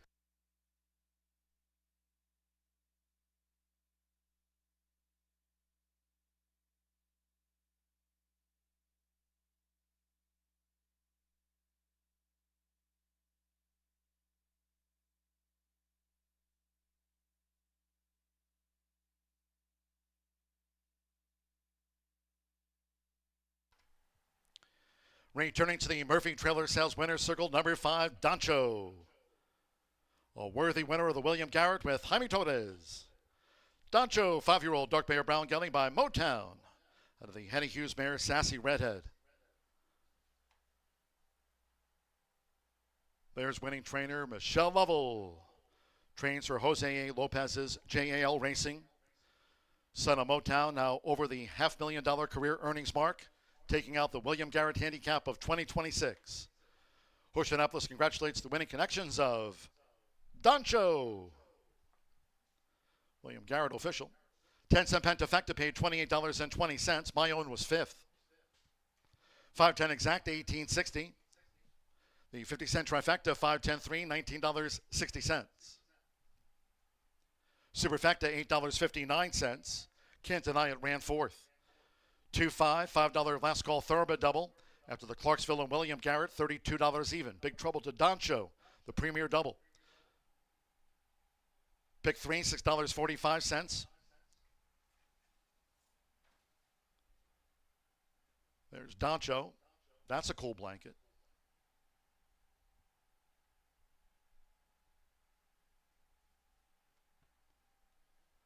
$1 late pick 4 pays $158 even. 50-cent late fire 5, $1,357 and the nickel. And the William Garrett, the 2 and 7 with the non-runners. Favorite, Doncho, first. 8 ran, 55 flat.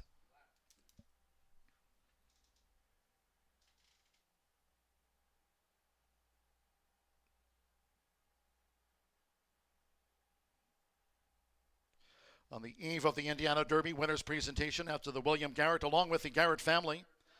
Winners presentation being joined by Horseshoe Indianapolis, Vice President and General Manager Racing Eric Hallstrom, Director of Racing and Racing Secretary Chris Polson and his assistant here, Chris Kamak. Garrett family making the winner's presentation to the connections of Doncho. The William Garrett Handicap, named for Mr. Basketball here in the Hoosier State. Accepting winning trainer Michelle Lovell. Horseshoe Indianapolis congratulates the connections of Doncho, takes the William Garrett, and goes over the $500,000 career earnings mark today. The quarter horse maiden to close us out on the eve of Indiana Derby Day. And the 9th, scratch 6, she's Data's Choice. The 11, Jesse B. Zuman. 12, Luna Unlimited. Take out 13, VM Girls Flying Higher, and the 14, AP Valiant Princess. 1 winning the mini 5 over, 2 CV Valiant Corona no Lasix, 4 EOS Running Roxy plus 2 pounds, 5 Looks Like Mom no Lasix, 6 a non-runner, 7 Kissin' in Memphis 4 over, 8 LB Vegas Train there's no Lasix, and 10 LC Dancer Mary 5 pounds over. Quarter horse maiden over the 350, fast track Exacta Trifecta Superfecta and the quarter horse Pentafecta. Post time for the closer 4:14. The winning connections of Doncho joining Matt Carruthers and the Murphy Trailer Sales Winner Circle.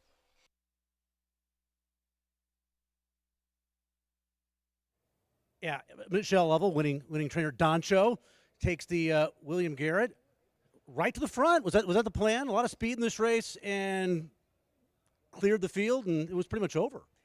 Yeah, he does have a lot of speed, and we knew there was some speed in here that could dog him. So I just told Jamie, obviously we're going 5 furlongs, so break and go, and if they go, then he can come from. Just he rated behind Joe Shiesty at Churchill in his last start. He did, yeah, and which was great to see that coming from him. So, he stumbled pretty badly the first step, so I'm glad he got back on his feet. It seems like he takes his races everywhere. He has wins at Colonial and Ellis and Churchill, now here at Horseshoe. Yeah, we're happy to be here today. Congratulations. Thank you so much. I'm going to bring in James here. I want you to tell the story of the individual that this race is named after. Yeah, so the individual the race is named after is my great uncle, who was a Chevrolet High School graduate in 1947, part of the state championship team here in 47, as well as Indiana Mr. Basketball in 1947, who then went on to be the first black player in the Big Ten. So deep connection to Shelbyville. We love being here, so it's awesome. And you have the family last name as well. Yes. James Garrett III, so yeah. And he played for the Globetrotters as well, too, right? Yeah, played for the Globetrotters, I believe, after getting out of the Korean War. So, played for the Globetrotters. Drafted by the Boston Celtics, but at the same time also drafted by Uncle Sam. So, duty calls, And he's, revered in this area, as he should be, right? The high school gymnasium named after him? Yep. Yeah, high school gymnasium. Have a couple murals, part of downtown Shelbyville, part of the art projects here in Shelbyville. So, the Garrett family's been loved by the city, and so it's so nice that we get to be able to, I feel like, give love back to the city in this race and many other ways. So, James, great talking to you. All right, thanks. William Garrett, named after a great man, goes to Michelle Lovell and Doncho as the favorite. Still one more here on a Friday at Horseshoe Indy.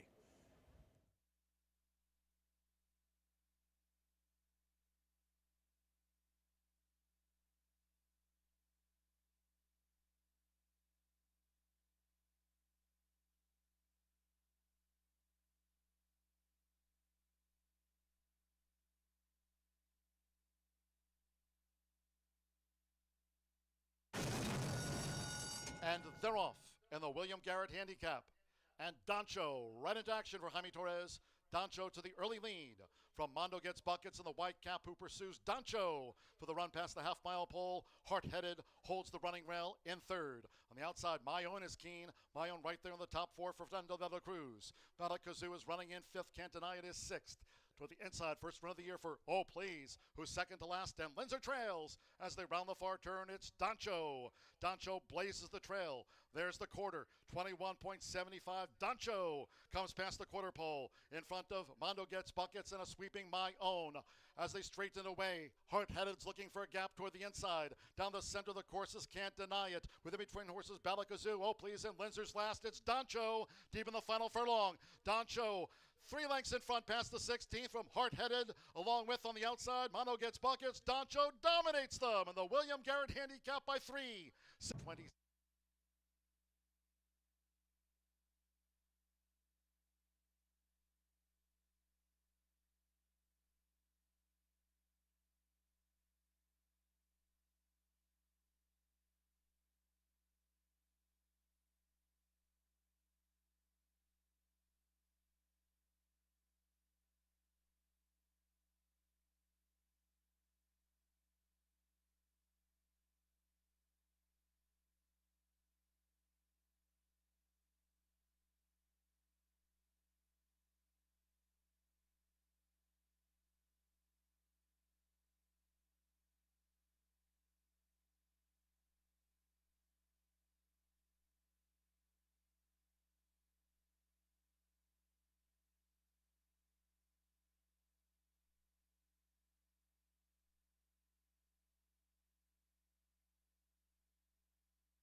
Well, I'll be honest, I'm a huge tennis fan, so I've been watching a lot of Wimbledon this week. But I have to give kudos to the entire team at Horseshoe Indy for serving up some unbelievable racing action throughout the week for Indiana Derby Day, which is tomorrow. I know it's going to be a fantastic day, the best ever, and I wish all the connections the best in their performances for a great day tomorrow. Remember, it's early. It starts at noon, so don't be late. All right, well, we do have one final quarter horse race to close out the Friday card here at Horseshoe Indianapolis. 17,000 maiden for fillies and mares, 3 and up. And they're going to be traveling 350 yards. We do scratch the 6th and each of the also eligibles. All right, well, let's go to the paddock and take a look at a few of the horses that I think are going to do well today. And I'll begin with number 4, and that's EOS Running Roxy. She's going to make her 10th career start for trainer Tony Cunningham, who won yesterday's maiden with Sizzling Heart. Kind of similar situation, very close, and then was able to get the win done. Tony is a very, very experienced horseman, and I remember, I think it was last year, could have been the year before, he had several maidens in there. One was gunning for breaking the maiden in the 20th start, the other at the 22nd, and I think everybody thought that's not going to happen, but it happened for both of them. So Tony can figure things out. He's super patient with his horses. His owners are patient with him, and I think you can't really say enough about good owners believing in trainers. Anyway, she's nice. She's very well bred. She's a filly by EOS Apolitical Win out of an FDD Dynasty mare. That's my top choice. All right, let's go next to number 7, and that's Kissin' in Memphis. Exits a very tough trial for the QHRAI Derby. Those trials took place on May 30th. So obviously she didn't qualify, but I always feel like you race against tough company and it gives you a little more fight for the next time. She's sired by AQHA champion Kiss My Hawks, trained by Jesse Vasquez, who's going to utilize the flipping halter today on this filly. Might just get her a little more settled in the gate, and then it's off to the races with her husband Giovanni Vasquez Gomez, who rides so well for the barn. All right, moving on to number 5. Looks Like Mom, 5-year-old mare by Corona Cartel. Owned and trained by Esquiel Rodriguez. Now she was bred in Utah. I like the breeding, and I think she's very lightly raced, so you never quite know what to expect. But she's going to be ridden by Martine Munoz, who's 46% in the money. Even though lightly raced, racing against horses with a little more experience, give her a good look in the paddock and see what you think. And we'll round up my top 4 with number 8, and that's LB Vegas Train, who's going to make her 2026 debut for trainer Claudio Barazza. Ooh, and what a meet he's had. So you don't want to ignore the Barazza trainees. Sired by Freight Train B, she was sent off at double-digit odds in all of her races last year, but she's a little older, a little wiser. We'll see if she can break that refrain and at least make the top 3. So I'll go 4, 7, 5, 8 in my selections, but if you don't know, we have a 10-cent pentafecta for our quarter horses. It pays so much money. Like a couple days ago, $1,700. I'm not kidding. So if you want to put together a ticket and go home with come back tomorrow with a wheelbarrow of cash, the way Brian Aragoni describes it, you might want to consider including number 2, CV Valiant Corona in your picks. 20-1 on the morning line, also trained by Claudio Barazza, unraced as a 2-year-old, but made a start previously and is owned by leading owner for the past 2 years, Campos Family Ventures. So that's it. Wishing you luck today. Have a great Indiana Derby day and hope to see you a week from tomorrow, July 18th. It's our 3rd all-quarter horse day at Horseshoe Indianapolis, and I'm so excited that I will be there in Shelbyville and look forward to seeing everybody that day.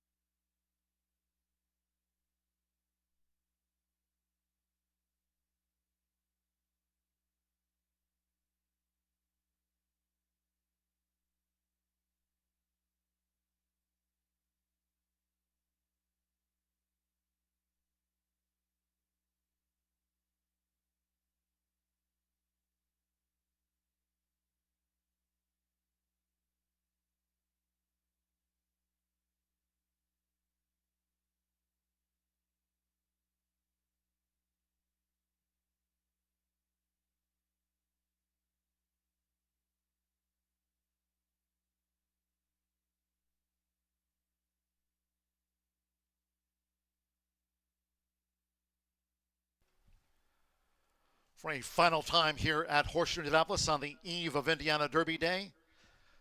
There's paddock judge Brandy Bell. She had the call for riders up, checking those notes and sending them out.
Gary Lozier bringing the horses onto the track for the last of the day.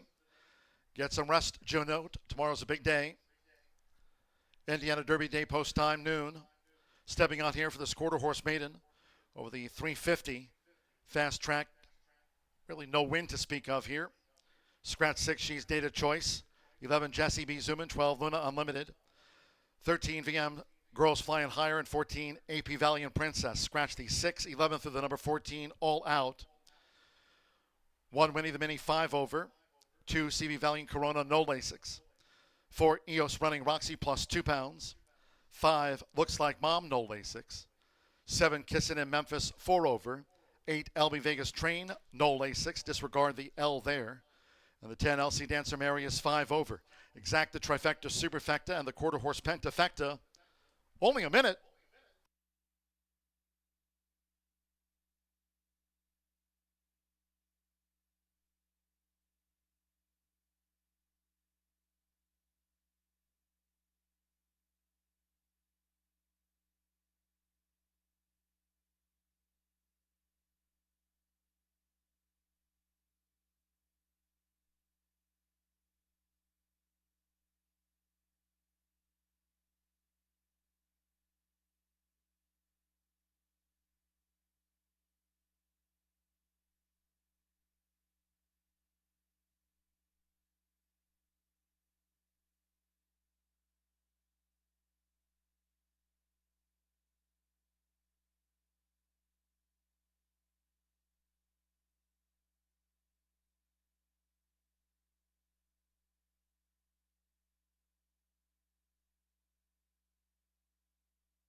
The horses have reached the starting gate. It is now post time, loading. Jamarius O'Neal with Winnie the Mini. Leading up, Looks Like Mom.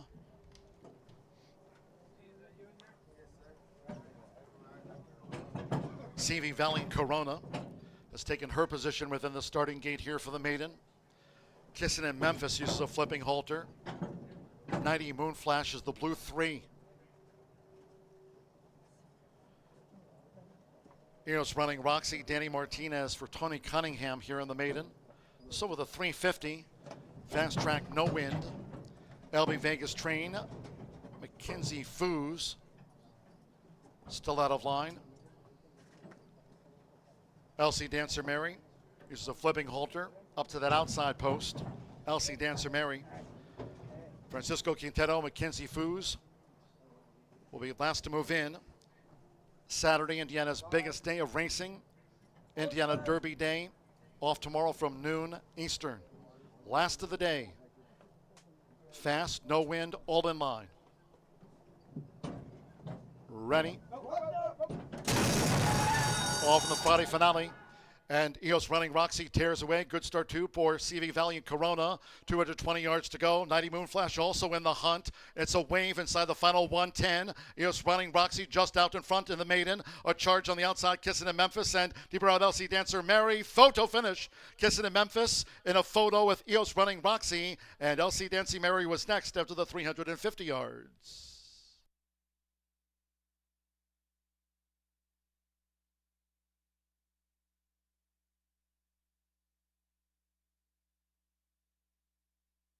Photo finish, Holo tickets. Photo.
Here's the verdict.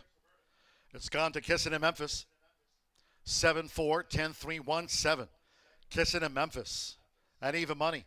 Just out to the maiden ranks. A nose over the 4, EOS Running Roxy. In her 10th career run, just missed. Number 10, LC Dancy Mary was third. The blue 3, 90 Moonflash fourth, and 1, Winnie the Mini was fifth. 7-4, 10-3, 1. Giovanni Vasquez Gomez for Jesse Vasquez. Daryl Murray's Utah bred by Kiss My Hawks. Kissing in Memphis, out to the maiden ranks, and 18.297.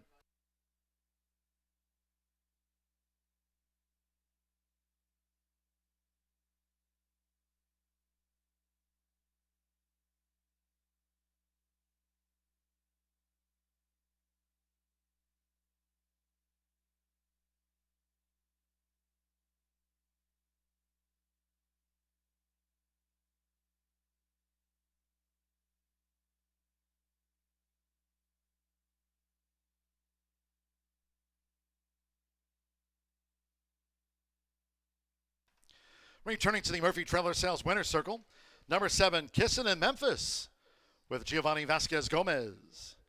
Kissin' in Memphis is a 3-year-old Sorrel filly by Kiss My Hawks out of the FDD Dynasty mare Memphis Dynasty.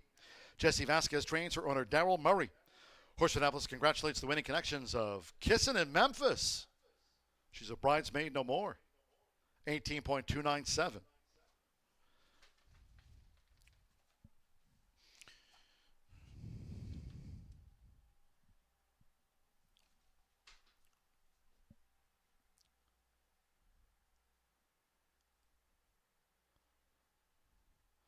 Seven, 4, 10, 3, 1 after that quarter horse maiden dash. We were fast and firm today on the eve of Indiana Derby Day against Saturday post time. The first of 13 off at noon Eastern. A 13 race betting bonanza. Tomorrow off at noon. Hope you can join us for Indiana's biggest day of racing. All thoroughbred cards starting at noon. 7, 4, 10, 3, 1 after the quarter horse maiden race 9. 18.297. Awaiting final word on the official.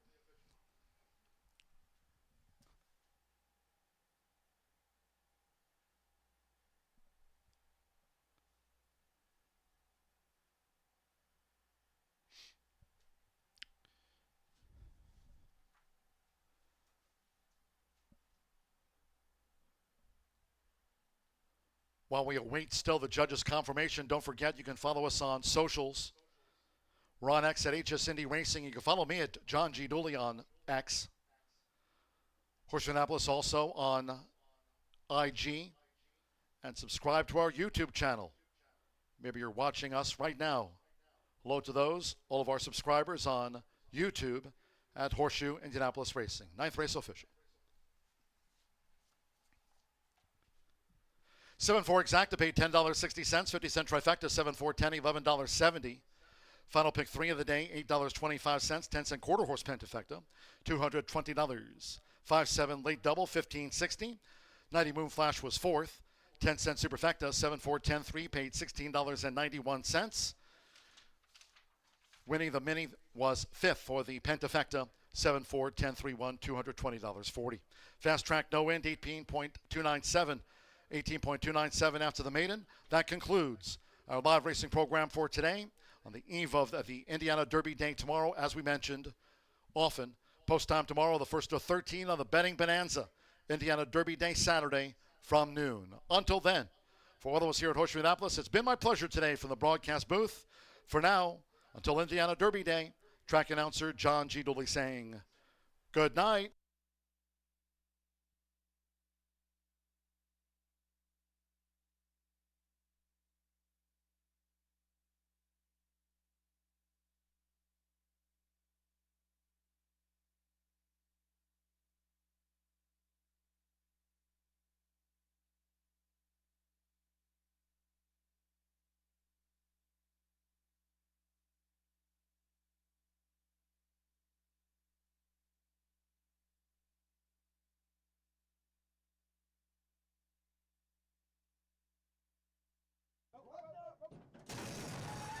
Off in the Friday finale. And Eos Running Roxy tears away. Good start, too, for CV Valiant Corona. 220 yards to go. 90 Moon Flash also in the hunt. It's a wave inside the final 110. Eos Running Roxy just out in front in the maiden. A charge on the outside, Kissing in Memphis. And Deeper Out LC Dancer Mary. Photo finish. Kissing in Memphis in a photo with Eos Running Roxy.